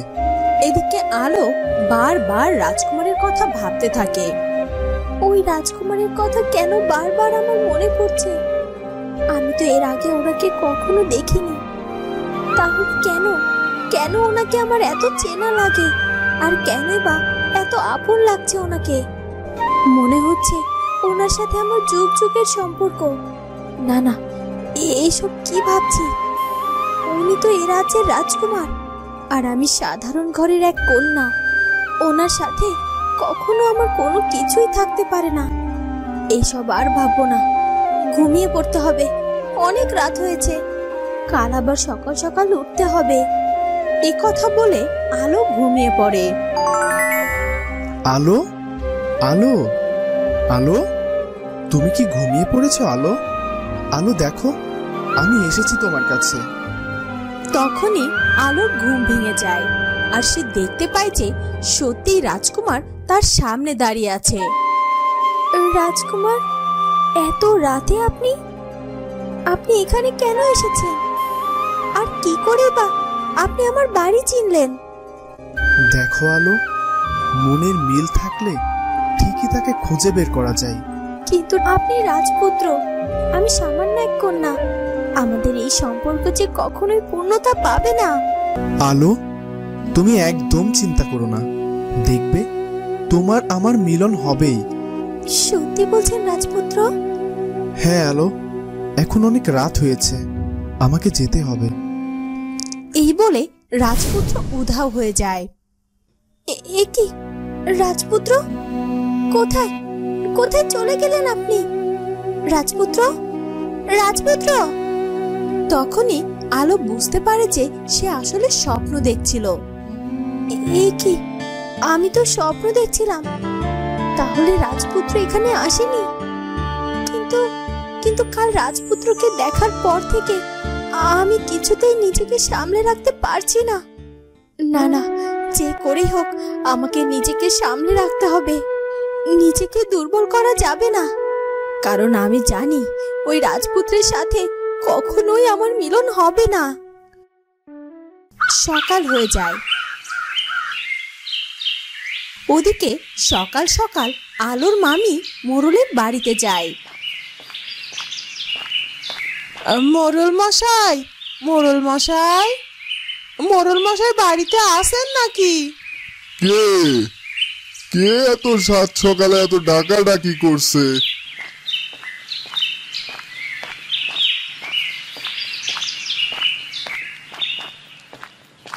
ও আপনি? তা এই সাত সকালে কি মনে করে?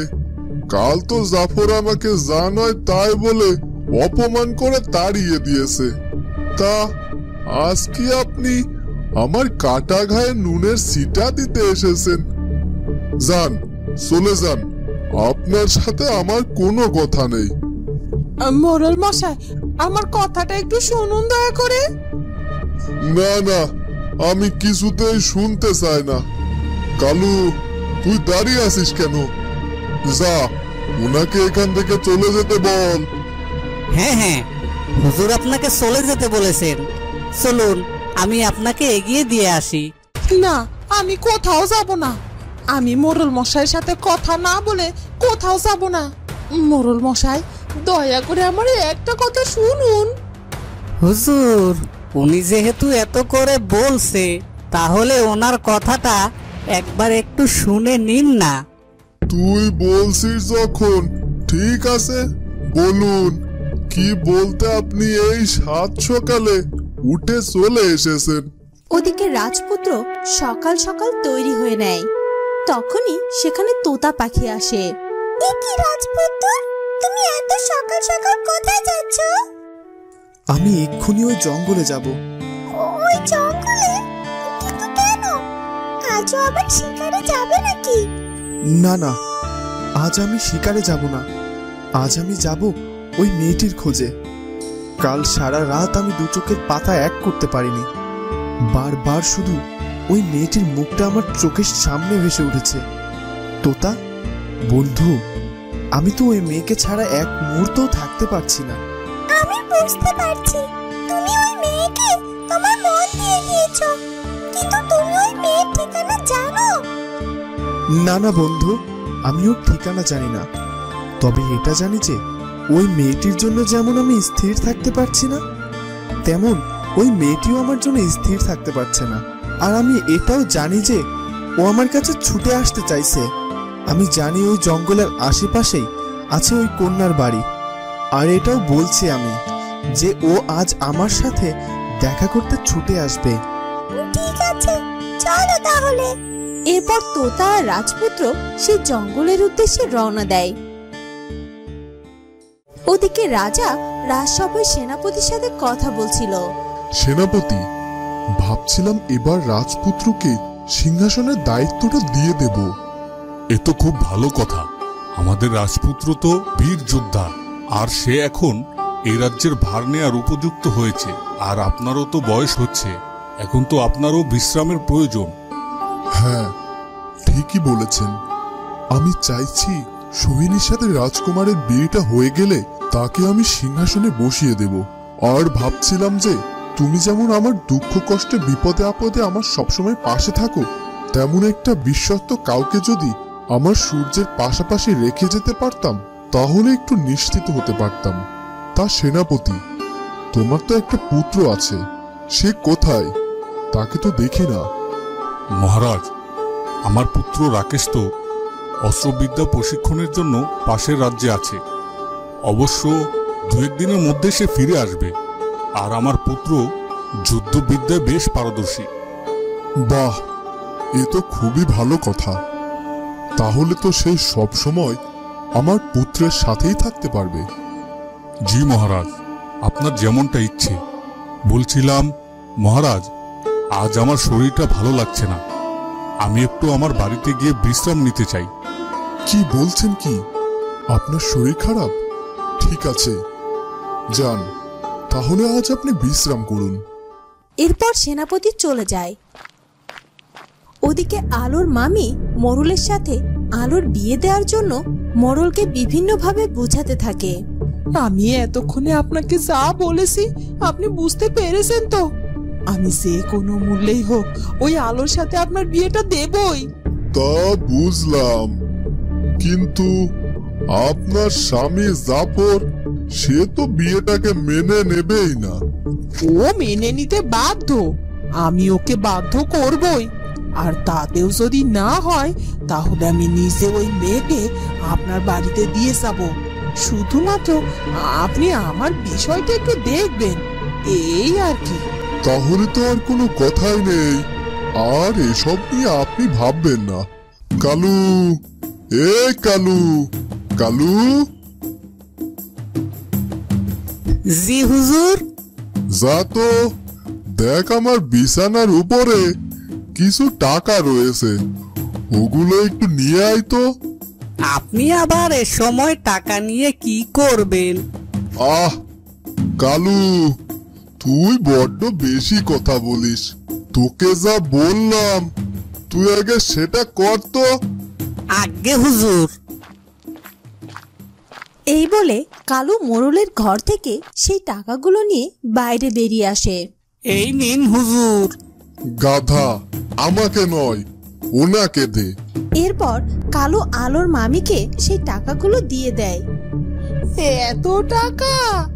হ্যাঁ, এটা আমি আপনাকে খুশি হয়ে দিলাম। এখন আপনি আলোর সাথে আমার বিয়ের ব্যবস্থা করুন। আমি আপনাকে আরো অনেক টাকা দেব। ঠিক আছে, ঠিক আছে, তাহলে এখন আমি যাই। বাড়িতে আবার আমার রাসের কাজ পড়ে আছে। এই বলে কোকিলা বাড়ির দিকে রওনা দেয়।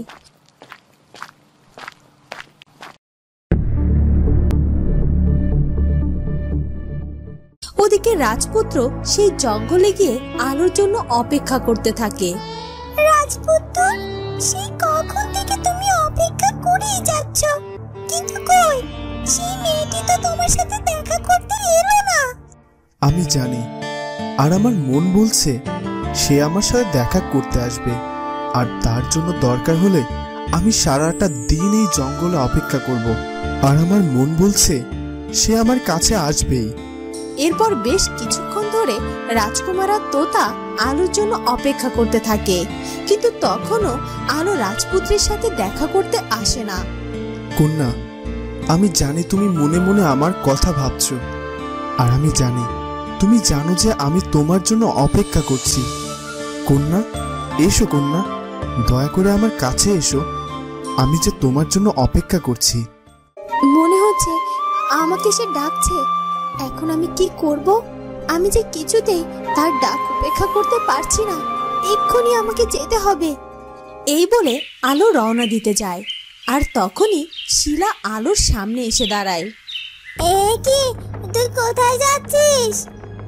বুবু, আমি এক্ষুনি আসছি। না, এখন তুই কোথাও যেতে পারবি না।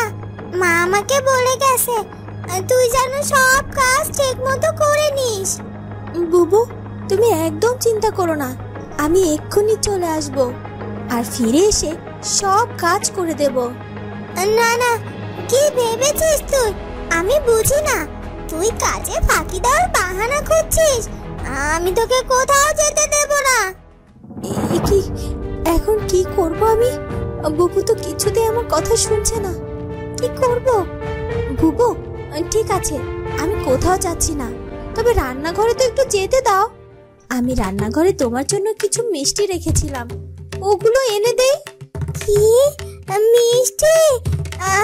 কিন্তু ও যদি রান্নাঘরে গিয়ে লোভে পড়ে সব মিষ্টি খেয়ে ফেলে? আলো, শোন, তুই উঠানটা ঝাড়ু দে, আমি নিজে গিয়ে ওই মিষ্টিটা নিয়ে নিচ্ছি। এই বলে শিলা রান্নাঘরের দিকে যায়, আর আলো সেই সুযোগে জঙ্গলে রওনা দেয়। রাজপুত্র, এখনো তো সে এলো না। আমি জানি সে আসবেই, সে কিছুতেই না এসে থাকতে পারবে না। আলো তাড়াতাড়ি করে জঙ্গলের দিকে আসতে থাকে। হঠাৎ করে তখনই কিছু কালো কাপড় দিয়ে মুখ বাঁধা লোক এসে আলোকে ঘিরে ধরে। আলো এসব লোকদেরকে দেখে অনেক ভয় পেয়ে যায়। এ কি, তোমরা তোমরা কারা? আমার কাছে কি চাও? লোকগুলো কোনো কথা না বলে সাথে সাথে আলোকে অজ্ঞান করে ফেলে, আর আলোর মুখ বেঁধে আলোকে নিয়ে চলে যায়। শিলা রান্নাঘরে গিয়ে কোথাও মিষ্টি খুঁজে পায় না। এ কি, কোথাও তো কোনো মিষ্টি নেই। তাহলে কি আলো আমাকে মিথ্যে বললো? আলো, এই আলো, আলো! শিলা রান্নাঘর থেকে বাইরে বেরিয়ে আসে, কিন্তু আলোকে কোথাও দেখতে পায় না। বুঝেছি, আলো আমাকে বোকা বানিয়ে কাজে ফাঁকি দেওয়ার জন্য পালিয়েছে। আজ মা আসুক, তারপর তোর মজা দেখাবে। অনেকটা সময় পার হয়ে যায়। রাজপুত্র তখনও আলোর জন্য অপেক্ষা করতে থাকে। রাজপুত্র, এবার তো বেলা পড়ে এলো, এখনো তো সেই কন্যা এলো না, আর আমার মনে হয় সে আর আসবেও না। কন্যা, সত্যি তুমি আমার সাথে দেখা করতে আসলে না? তাহলে কি আমার মন ভুল বলছে? আমি কি সত্যি আর তোমার দেখা পাবো না? রাজপুত্র, আর যে সময় নেই, সন্ধ্যা হতে চললো, আমাদের এবার রাজপ্রাসাদে ফিরে যেতে হবে। কিন্তু আমার যে ফিরে যেতে ইচ্ছা করছে না। ওই কন্যার সাথে দেখা না করে আমি কি করে ফিরে যাই? কিন্তু সেই কন্যা যদি তোমার সাথে দেখা করতে চাইতো, তাহলে ঠিকই এতক্ষণে চলে আসতো। আমার মনে হচ্ছে তুমি যত তার জন্য অপেক্ষা করো না কেন, সে কিছুতেই তোমার সাথে দেখা করতে আসবে না। আর ওদিকে রানীমাও হয়তো এতক্ষণ চিন্তা করেই যাচ্ছে, তাই তোমার উচিত এখন প্রাসাদে ফিরে যাওয়া। বলেছ, আম্মিজান চিন্তা করবে। চলো তোতা, আমরা ফিরে যাই। এই বলে রাজপুত্র তোতাকে নিয়ে প্রাসাদের উদ্দেশ্যে ফিরে যায়। ওদিকে কোকিলাও বাড়িতে ফিরে আসে। মা, মা, তুমি এসেছো মা? জানো মা, ওই আলোটা না আমাকে আজ অনেক জ্বালিয়েছে। শেষ পর্যন্ত ও আমাকে ফাঁকি দিয়ে কাজ না করে পালিয়েছে। সেই কখন বাইরে বেরিয়েছে, এখনো ফিরে আসেনি মা। কি, শিলা এখনো ফেরেনি? যাক, ভালোই হয়েছে। তাহলে মনে হয় মোড়ল মশাই তার খেল শুরু করে দিয়েছে। এই কি মা, তুমি এরকম খুশি হলে যে? ওই আলো আজ ফিরলে ওকে আচ্ছা করে দিও। হ্যাঁ হ্যাঁ, ঠিক আছে। তোর বাবা এখনো ফেরেনি? না মা, বাবা আজ বেরোনোর সময় তোমাকে অনেক খুঁজছিল। আর বাবা আমাকে বলে গেছে যে তার আজ ফিরতে অনেক দেরি হবে। যখনই ফিরুক না কেন, সে ফিরে এসে তো আগে তার ভাগ্নির খোঁজ করবে। তাতে আমার কি? তার ভাগ্নি কোথায় গেছে, কি করছে, সেটা কি আমার দায়িত্ব নাকি? একই সর্দার, এভাবে লুকিয়ে গেলেন যে? আরে দেখছিস না, রাজকুমার এই পথ দিয়ে যাচ্ছে। আর সে যদি দেখতে পায় আমরা এই মেয়েকে অপহরণ করে নিয়ে যাচ্ছি, তাহলে ঝামেলা হয়ে যাবে। সর্দার, ওই রাজপুত্র তো একা, সে কি আমাদের সাথে যুদ্ধ করে জিতবে বলুন? তুই জানিস না, এই রাজপুত্র একজন বীর যোদ্ধা, আর সে একসাথে 100 জনের সাথে যুদ্ধ করে জিততে পারে। আর তাছাড়া সে আগে এখান থেকে যাক, তারপর আমরা যাব। ঠিক আছে সর্দার, কিন্তু এই মেয়ে যদি আবার জ্ঞান ফিরে আসে আর সে যদি চিৎকার করে, তাহলে তো আমরা ধরা পড়ে যাব। তুই চিন্তা করিস না, ওকে এমন ওষুধ দিয়েছি আর সারাদিনও ওর জ্ঞান ফিরবে না। যাক, রাজপুত্র চলে গেছে, চল এক্ষুনি আমাদের মোড়লের বাড়িতে পৌঁছাতে হবে। হ্যাঁ সর্দার, চলুন।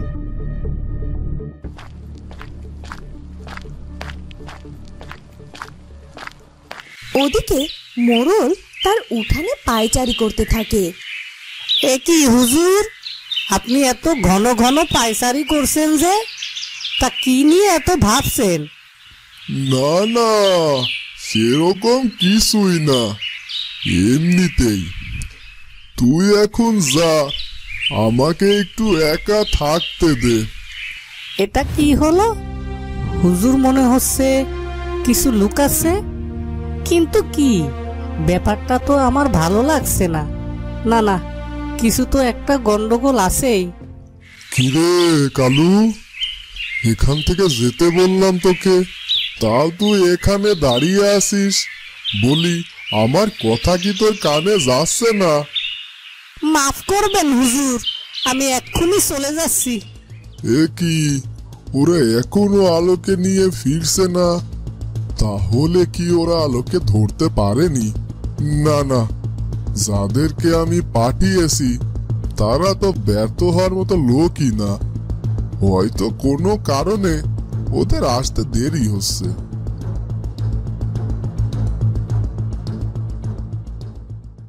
ওদিকে রাজপুত্র প্রাসাদে ফিরে গিয়ে মন খারাপ করে বসে থাকে।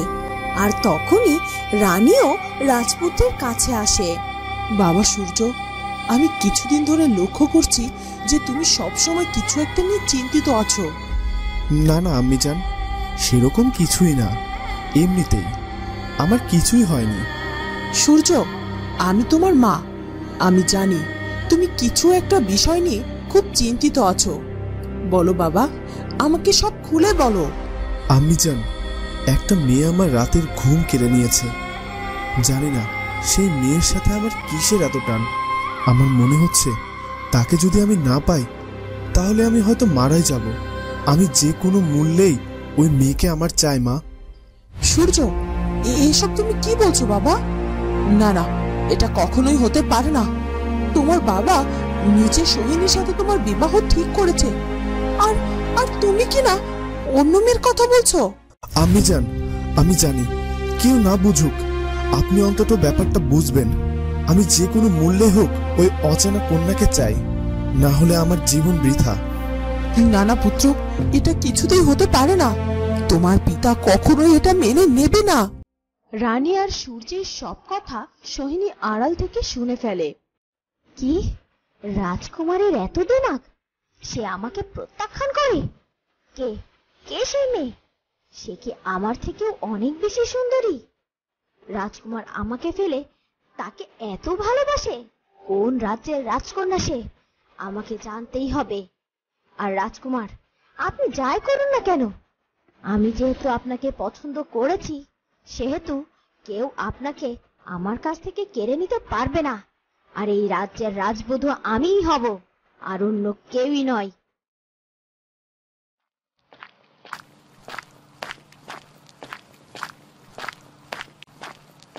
কামিনী, কামিনী, কোথায় তুমি কামিনী? এই মুহূর্তে তুমি আমার সামনে এসো। কোথায় কামিনী? এসো, দেখা দাও। তখনই একটা সাপ এসে দরবেশ বাবার সামনে হাজির হয়। দরবেশ বাবা, আপনি আমাকে ডেকেছেন? হ্যাঁ কামিনী, একটি বিশেষ প্রয়োজনে তোমাকে আমি ডেকেছি। বলুন দরবেশ বাবা, আদেশ করুন, আমি আপনার কি সাহায্য করতে পারি? কামিনী, বিধাতার ইচ্ছায়, আমার আশীর্বাদে এই পৃথিবীতে এক অসাধারণ কন্যার জন্ম নিয়েছে। সে যে আজ বড্ড বিপদে পড়েছে। কিছু ডাকাত তাকে দক্ষিণের জঙ্গল দিয়ে তুলে নিয়ে যাচ্ছে। তুমি এক্ষুনি গিয়ে ওই কন্যাকে রক্ষা করো। মাফ করবেন দরবেশ বাবা, আপনি বললেন যে ওই কন্যা একজন অসাধারণ কন্যা। তাহলে তাহলে সে তো চাইলেই নিজেকে ওই সামান্য ডাকাতের হাত থেকে রক্ষা করতে পারত। নাগরানী কামিনী, এখনো যে সেই সময় আসেনি। সে মেয়ে অসাধারণ হলেও সে এখন একজন সাধারণ কন্যা হয়েই আছে। তুমি যাও, আগে তাকে ওই ডাকাতের হাত থেকে উদ্ধার করো। ঠিক আছে দরবেশ বাবা, আমি এক্ষুনি যাচ্ছি। এই বলে সাপটি রওনা দেয়।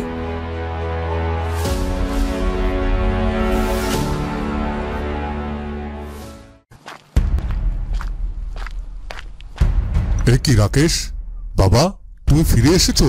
তা কখন এলে? পিতাজি, আসুন পিতাজি, আমি আপনার জন্যই অপেক্ষা করছিলাম। আমার প্রশিক্ষণ শেষ হয়েছে। বাহ বাহ, এ তো খুব ভালো কথা। ভালোই হয়েছে, মহারাজ আজ তোমার কথা বলছিলেন। তাই নাকি? তা কি বলছিলেন তিনি আমার বিষয়ে? সুখবর আছে বাবা, আমাদের মহারাজ তোমাকে ভবিষ্যৎ সেনাপতি বানাতে চায়। এটা বড়ই খারাপ খবর বাবা। কি বলছো কি? খারাপ খবর হতে যাবে কেন?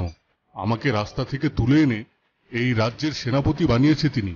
এবার উনি ওনার পুত্র রাজকুমার সূর্যকে সিংহাসনে বসাবেন আর তোমাকে তার সেনাপতি হিসেবে নিযুক্ত করবেন।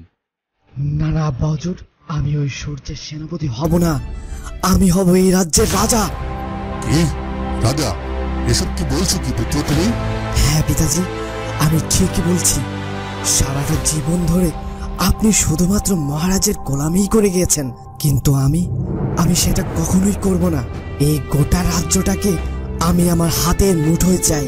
আমি এই রাজ্যের সিংহাসনে বসতে চাই, আর তার জন্য আমাকে যত দূর যেতে হবে আমি যাব। ওদিকে ডাকাতেরা আলোকে নিয়ে জঙ্গলের ভেতর দিয়ে এগিয়ে যেতে থাকে। আর তখনই নাগরানী কামিনীও সেখানে হাজির হয়। সর্দার, ওই দেখুন, একটা সাপ আমাদের পথ আটকে দাঁড়িয়ে আছে। কি, সামান্য একটা সাপকে দেখে তুই এভাবে দাঁড়িয়ে পড়েছিস? এক্ষুনি এক্ষুনি সাপটাকে মেরে ফেল। ঠিক আছে সর্দার। এই বলে ডাকাতটি সাপটির কাছে এগিয়ে যায়।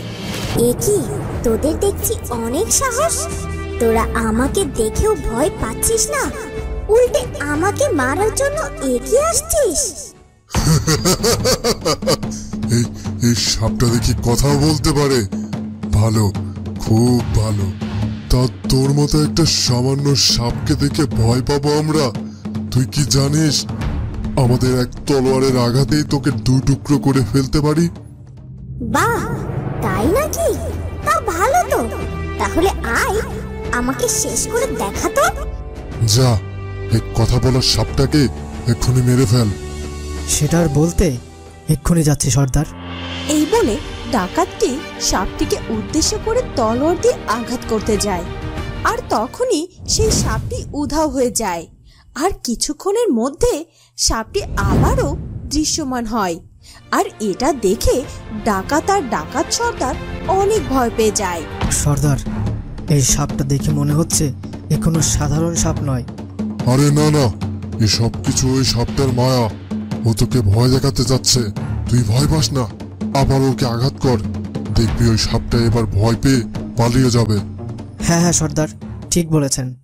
এ কথা বলে ডাকাতটি আবারও সাপটিকে উদ্দেশ্য করে আঘাত করতে চায়, আর আবারও সাপটি উধাও হয়ে যায়, আর আবারও দৃশ্যমান হয়। ডাকাতটি আরো একবার সাপটিকে আঘাত করার চেষ্টা করে, আর আবারও একই ঘটনা ঘটে। এবার ডাকাত দুইটি অনেকটা ভয় পেয়ে যায়। পুত্র, আমি বুঝতে পারছি পুত্র, তুমি ওই মেয়েটিকে অনেক বেশি ভালোবেসে ফেলেছো, কিন্তু তোমার পিতা সে তো কিছুতেই রাজি হবে না। আম্মি জান, আমি জানি আপনি চাইলেই আব্বা হুজুরকে বোঝাতে পারেন, তিনি একমাত্র আপনার কথা শুনবে। ঠিক আছে, সে না হয় বুঝলাম, কিন্তু কি নাম সেই কন্যার? আর কোন দেশের রাজকন্যা সে? বলো, আমি আগে সেই কন্যাকে দেখতে চাই। আম্মি জান, সত্যি বলতে আমি জানি না সে কোন দেশের রাজকন্যা, আর তার নাম কি সেটাও আমি জানি না। এসব তুমি কি বলছো কি পুত্র? যে মেয়ের বিষয়ে তুমি কিছুই জানো না, সে কি করে তোমার ভালোবাসা হয়?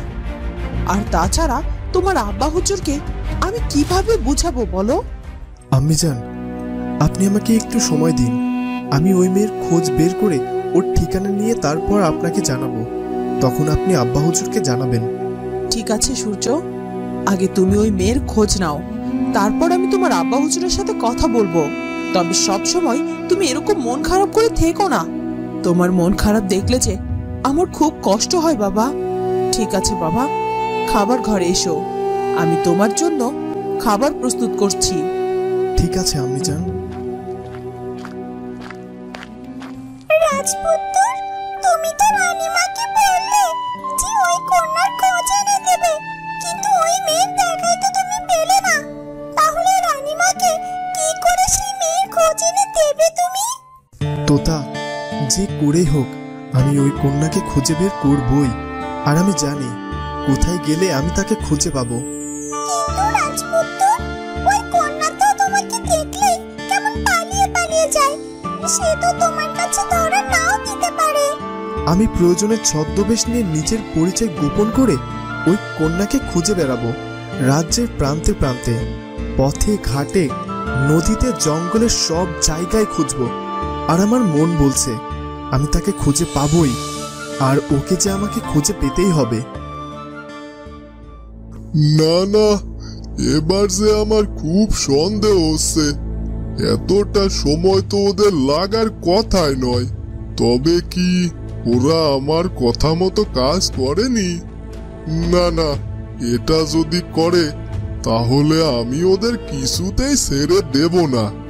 ওই কালুকে কি ব্যাপারটা বলবো, ও আবার আমাকে অনেক বুদ্ধি দিতে পারে। হ্যাঁ হ্যাঁ, তাই করি। ওকে বরং ব্যাপারটা জানিয়েই দিই। কালু, কালু, বলি কই গেলি কালু? একটু এদিকে আয় তো। হ্যাঁ, আসি হুজুর। বুঝেছি, নিশ্চয়ই কোনো ঝামেলায় পড়েছে, তাই আমাকে ডাকছে। ইস, আমাকে না জানিয়ে নাকি সেই পরিকল্পনা করবে। এবার দেখুক মজা, আমাকে না জানালে কি হয়। এই বলে কালু মোড়লের সামনে আসে। বলুন হুজুর, কি বিপদে পড়েছেন আপনি? আমি বিপদে পড়েছি? তোকে কে বললো? আপনার মুখের যা অবস্থা, তাতে আমি কেন, যে কোনো মানুষ দেখলেই বুঝবে আপনি বড্ড বিপদে পড়েছেন। কেন হুজুর, আমি ঠিক বলিনি? হ্যাঁ রে কালু, শোন, আমি ওই আলোকে ধরার জন্য দুজন ডাকাতকে বেশ কিছু টাকা দিয়েছি।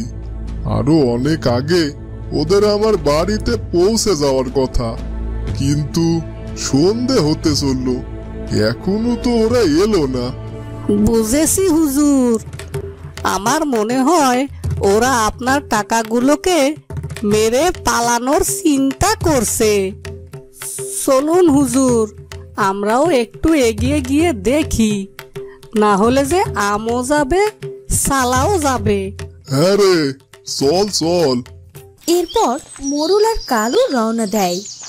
কি পারলে না তো আমাকে মারতে, আর পারবেও না। আর আমিও তোমাদের মারতে চাই না, তাই ভালোই ভালোই বলছি, তোমরা আলোকে ছেড়ে দাও। না, কিছুতেই না। আমরা অনেক কষ্টে একে ধরেছি, একে আমরা কিছুতেই ছাড়তে পারবো না। আর তুমি কেনই বা এই কন্যাটিকে বাঁচাতে চাইছো? আমি তোমাদের এত প্রশ্নের উত্তর দিতে বাধ্য নই। তোমাদেরকে যা বলছি সেটা করো আগে।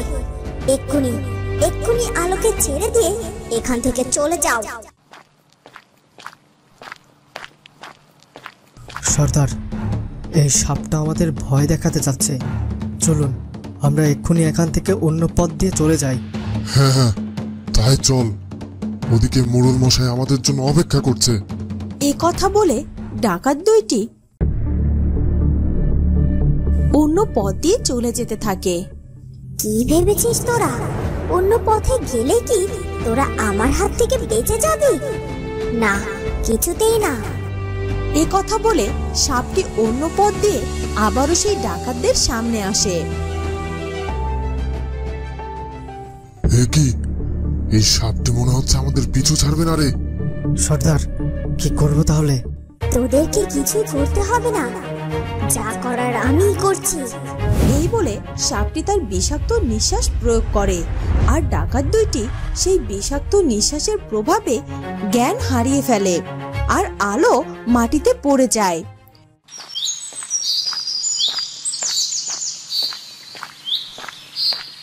ওদিকে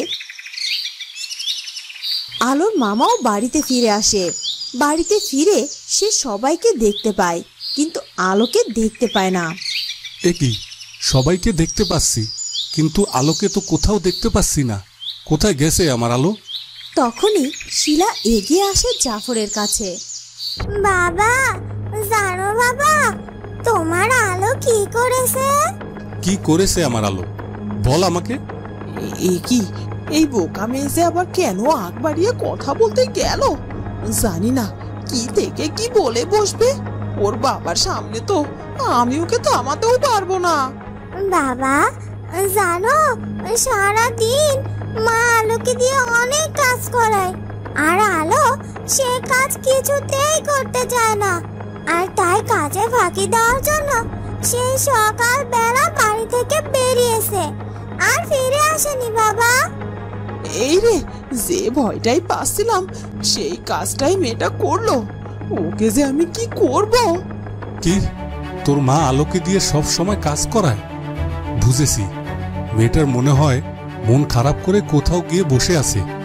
আমি যাই, আলোকে আগে নিয়ে আসি, তারপর আমি বাকিটা দেখছি। এ কথা বলে জাফর আলোকে খুঁজতে বের হয়ে যায়। এই মেয়েটি যদি এখানে থাকে তাহলে তো পথ চিনে যেতে পারবে না। ওকে এক্ষুনি ওর বাড়ির আশেপাশে নিয়ে যেতে হবে।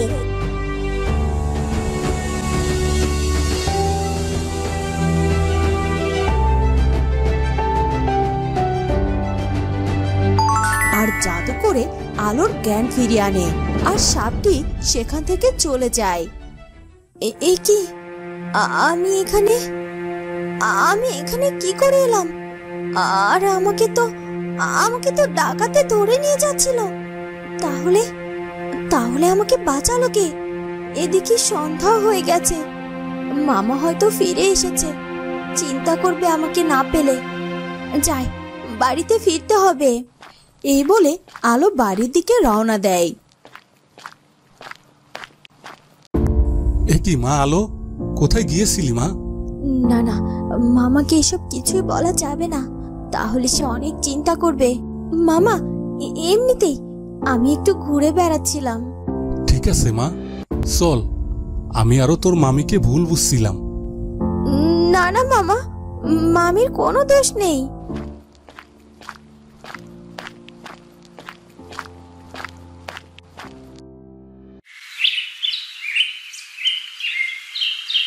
পরদিন সকালে আলো রান্না করছিল।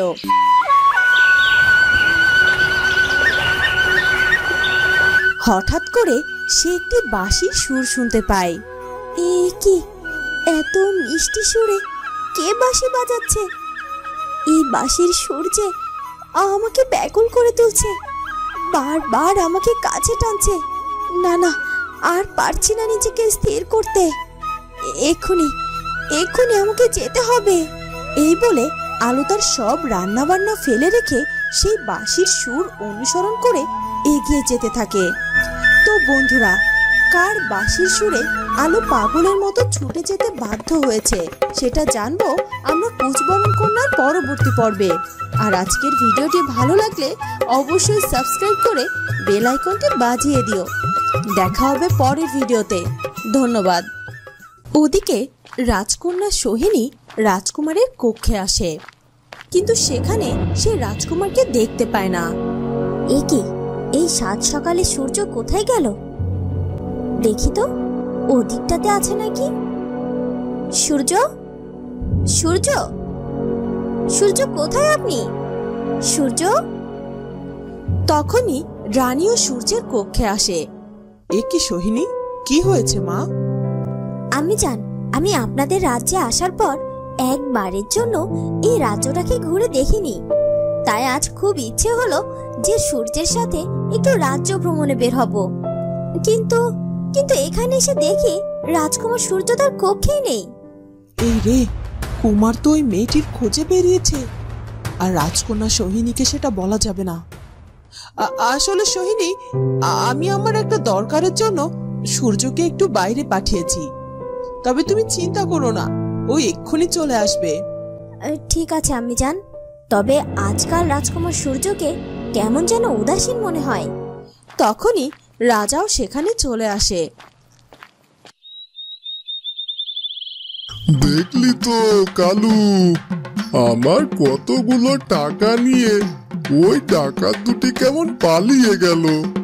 আহারে, আমার 3 নম্বর বউয়ের সোনার আংটিটা বিক্রি করে 7 নম্বর বউকে তুলে আনতে বলছিলাম, আর ওরা সে টাকা নিয়ে পালিয়ে গেল। দেখবি ওদের কোনোদিনও শান্তি হবে না। আমার 3 নম্বর বউ ওকে অভিশাপ দেবে। ইস, অভিশাপ তো দেবে আপনাকে। আপনার সব কটা বউকে আপনি এত অত্যাচার করেছেন যে সবাই পৃথিবীর মায়া ত্যাগ করে আত্মহত্যা করেছে।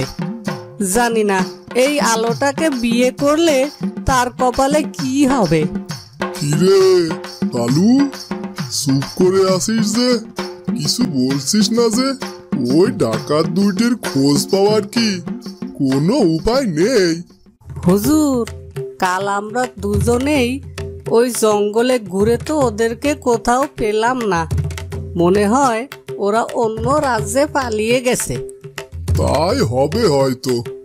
আহা রে, আমার বউয়ের আংটিটা, আহা, কতগুলো টাকা আমার সব জলে গেল। হুজুর, আপনি শুধুই হতাশ হচ্ছেন। বলি, এই বয়সে ওরকম বাচ্চা একটা মেয়েকে বিয়ে করতে গেলে তো আরো অনেক খরচা হতেই পারে। আর তাছাড়া আপনার এত টাকা, সেখান থেকে ওই ডাকাতদের টাকা না দিয়ে আপনার বউয়ের গয়না বিক্রি করে টাকা দিলেন কেন? শোন কালু, ওই আংটিটা তো আর আমার পকেটের টাকা দিয়ে বানায়নি। ওটা আমার শ্বশুর বাড়ি থেকে উপহার দিয়েছিল, তাই আর কি ওটা বিক্রি করেছি। কিন্তু তারপরও যদি আলোকে পেতাম আমি, তাহলে আমার দুঃখ থাকতো না। কালু, আজই জাফরের বউকে একবার খবর দিস তো। ঠিক আছে হুজুর। ওদিকে আলো সেখানে গিয়ে দেখতে পায় যে একটি লোক গাছের নিচে বসে বাঁশি বাজাচ্ছে। আর দাঁড়িয়ে দাঁড়িয়ে অনেকটা সময় ধরে আলো সেই বাঁশির সুর শুনতে থাকে। বেশ কিছুক্ষণ পর বাঁশিওয়ালা তার বাঁশি বাজানো বন্ধ করে দেয়। এ কি বাঁশিওয়ালা, আপনি বাঁশি বাজানো বন্ধ করলেন কেন? বাজান না, আপনার বাঁশির সুর যে আমার মনের সব দুঃখ কষ্ট ভুলিয়ে দিচ্ছে। বাজান, আরো কিছুক্ষণ বাজান এই বাঁশির সুর। আমার বাঁশির সুর আপনার ভালো লেগেছে কন্যা? তখনই আলো তার চোখ খোলে আর বাঁশিওয়ালার মুখের দিকে অবাক দৃষ্টিতে তাকিয়ে থাকে। এ কি, এই বাঁশিওয়ালাকে আমার এত চেনা চেনা লাগছে কেন? মনে হচ্ছে ওনাকে কোথায় যেন দেখেছি। হ্যাঁ হ্যাঁ, এ তো দেখতে হুবহু রাজপুত্রের মতো। না না, এসব কি ভাবছি আমি? যাকে তাকে ওই রাজপুত্রের সাথে মিলিয়ে ফেলছি আমি। ইনি তো একজন সাধারণ বাঁশিওয়ালা, আর একজনের সাথে তো আরেকজনের চেহারার মিল থাকতেই পারে। এ কি, আপনি আমাকে দেখে এভাবে চুপ করে তাকিয়ে আছেন কেন? কিছু বলুন। না না, কিছুই না, আমি যাই, আমাকে ফিরতে হবে। দাঁড়ান বলছি, আপনি এভাবে যাবেন না। আপনার সাথে আমার কথা আছে। আমার সাথে আপনার কি কথা আছে বলুন। ওদিকে কোকিলা রান্নাঘরে যায় আর সেখানে এসে দেখতে পায় যে রান্নাঘরের সব সরঞ্জাম ছড়িয়ে ছিটিয়ে আছে আর সেখানে আলোও নেই। এ কি, রান্নাঘরে সবকিছু এরকম এলোমেলো করে কোথায় গেল ওই মুখপুরিটা? আলো, এ আলো, আলো, আলো, কোথায় মরলি তুই? তোকে এত ডাকছি, তুই কি শুনতে পাচ্ছিস না? আলো, আলো। মা, আলোকে ডেকে কোনো লাভ নেই, ও তোমার ডাক শুনবে না। শুনবে না মানে? কি বলছিস কি তুই? মা, বাড়িতে থাকলে তো তোমার ডাক শুনবে, বলো। কি, আলো বাড়িতে নেই? না না মা, বেশ কিছুক্ষণ আগে আমি দেখলাম আলো রান্নাঘর থেকে বেরিয়ে দৌড়াতে দৌড়াতে কোথায় যেন যাচ্ছে। কি, ও রান্নাঘরে সবকিছু ফেলে রেখে বাইরে গিয়েছে? আজ আসুক, ওকে আমি আশা করে দেব। আমার এত জ্বালা যে আর সহ্য হয় না। এই বলে কোকিলা রান্না করতে বসে। মা মনে হচ্ছে আজ খুব রেগে আছে। আলো, আজ তুই দেখবি মা তোর কি অবস্থা করে। হ্যাঁ রানী, আজ সন্ধ্যায় আমি বাণিজ্যের উদ্দেশ্যে রওনা দেব। বেশ কিছুদিন থাকবো সেখানে। আর আমি চাই যে আমার অবর্তমানে সূর্য একদিন রাজ্য পরিচালনা করুক। এ তো খুব ভালো কথা। দেখবেন মহারাজ, আমাদের সূর্য দায়িত্ব সহকারে রাজ্য পরিচালনা করবে। সে তো বুঝলাম, তবে সে কোথায় তাকে তো দেখতে পাচ্ছি না। মহারাজ, সূর্যকে আমি একটা কাজে পাঠিয়েছি, ও এক্ষুনি ফিরে আসবে। ঠিক আছে রানী, আমি আমার কক্ষে যাচ্ছি। সূর্য ফিরলে আমার কক্ষে ওকে পাঠিয়ে দেবে, কেমন? ঠিক আছে মহারাজ।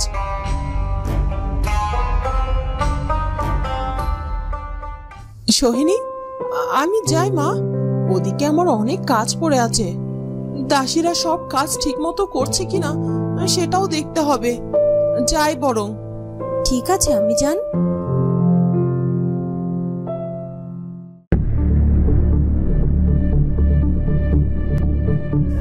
এ কি পিতাজি, আপনি কি কোথাও বের হচ্ছেন নাকি? হ্যাঁ পুত্র, আমি মহারাজের সাথে কিছুদিনের জন্য বাণিজ্যে যাচ্ছি। আর ফিরে আসার পথে তোমার আম্মিজানকে তার বাবার বাড়ি থেকে নিয়ে আসব। একদিন একটু দেখে শুনে থেকো বাবা। কি, পিতাজি মহারাজের সাথে বাণিজ্যে যাচ্ছে আর বেশ কিছুদিন থাকবে না? বাবা, এ তো খুবই ভালো কথা।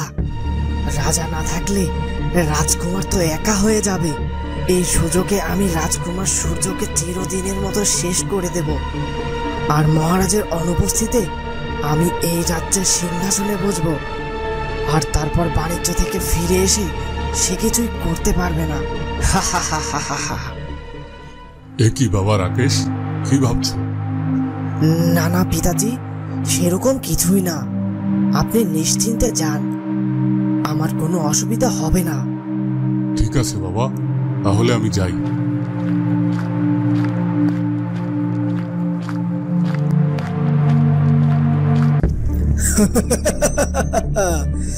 এবার এই রাজ্যের রাজ্য আর রাজত্ব আমার হতে বাধ্য। এবার এই রাজ্যের রাজা হব আমি। এই রাজ্যের সবাই আমার কথায় উঠবে আর বসবে। বলো কন্যা, তোমার নাম কি আর তোমার বাড়ি বা কোথায়?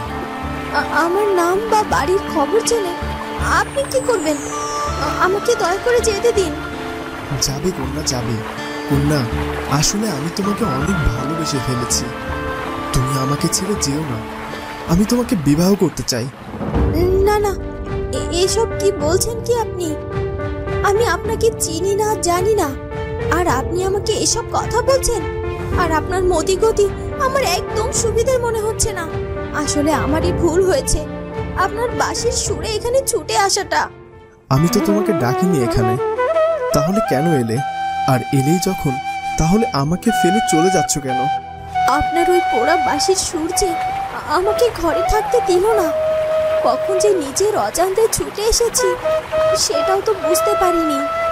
শুনুন, আপনি আর এই বাঁশি বাজিয়ে দয়া করে আমাকে ডাকবেন না। তখনই সোনাটুনিও চলে আসে। কি আলো, তুমি এখানে? আর ওদিকে তোমার মামি তোমাকে সব জায়গায় খুঁজে বেড়াচ্ছে। কি বলছিস কি? আসলে তো আমি রান্না বান্না সবকিছু ফেলে রেখে চলে এসেছি। আসলে এই বাঁশির সুরটা যে আমাকে কি জাদু করলো বুঝতেও পারলাম না। চল চল, এক্ষুনি চল। মামি আজ আমাকে পেলে আস্ত রাখবে না। এই বলে সোনাটুনির সাথে আলো রওনা দেয়। কন্যা, তুমি যাচ্ছ যাও। আমি আবারও কাল এখানে তোমার জন্য অপেক্ষা করব। তুমি আসবে কিন্তু। না, আমি কিছুতেই আপনার সাথে দেখা করতে আসবো না। তাই বলছি, বৃথা আমার জন্য অপেক্ষা করবেন না। আমি জানি তুমি অবশ্যই আমার কাছে আসবে। আমার কাছে যে তোমাকে আসতেই হবে। আলো সূর্যের কথায় কান্না দিয়ে চলে যায়। তখনই আড়াল থেকে তোতা বেরিয়ে আসে। বন্ধু, তোমার ছদ্মবেশ ধারণ করা সফল হয়েছে। ওই কন্যা তোমার কাছে এসেছে। হ্যাঁ, সে আমার কাছে এসেছে, কিন্তু এখনো ধরা দেয়নি। তবে যাই হোক, আজ ওর নামটা তো জানতে পেরেছি। কিন্তু আমার মনে হচ্ছে ওই কন্যা সাধারণ ঘরের একটি মেয়ে। ও কোনো রাজ্যের রাজকন্যা নয়। ওই মেয়ে রাজকন্যা না হলেও আমার কোনো আপত্তি নেই। হোক না, সে সাধারণ ঘরের কন্যা, কিন্তু সে আমার মনের রাজকন্যা। আমি তাকে আমার মন প্রাণ দিয়েছি, আর ওকে আমি আমার জীবন সঙ্গিনী করতে চাই। এখন চলো, প্রাসাদের দিকে রওনা দেই। হ্যাঁ রাজপুত্র, চলো।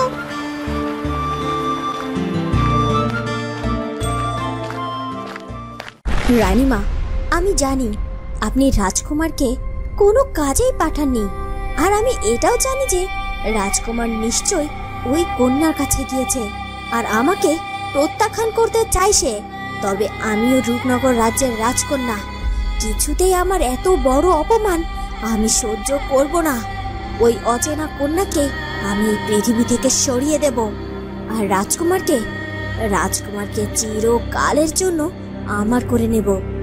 এক্ষুনি আমাকে একবার রূপনগর রাজ্যে যেতে হবে। আর সেখানে গিয়ে আমাকে তপসী মায়ের সাথে দেখা করতে হবে। তপসী মা তন্ত্র সাধনায় সিদ্ধ, আর আমি জানি তপসী মা ওই কন্যার খোঁজ আমাকে দিতে পারবে। আর ওই কন্যাকে খুঁজে পেলেই আমি ওকে চিরতরে শেষ করে দেব। তো বন্ধুরা, সোহিনী কি তাহলে আলো আর রাজকুমারের পথের কাঁটা হয়ে দাঁড়াবে? আর সেনাপতি পুত্র কি সূর্যকে সরিয়ে রাজ সিংহাসন দখল করতে পারবে? সেটা জানবো আমরা কোচবরণ কন্যার পরবর্তী পর্বে। আর আজকের ভিডিওটি ভালো লাগলে অবশ্যই সাবস্ক্রাইব করে বেল আইকনটি বাজিয়ে দিও। ধন্যবাদ।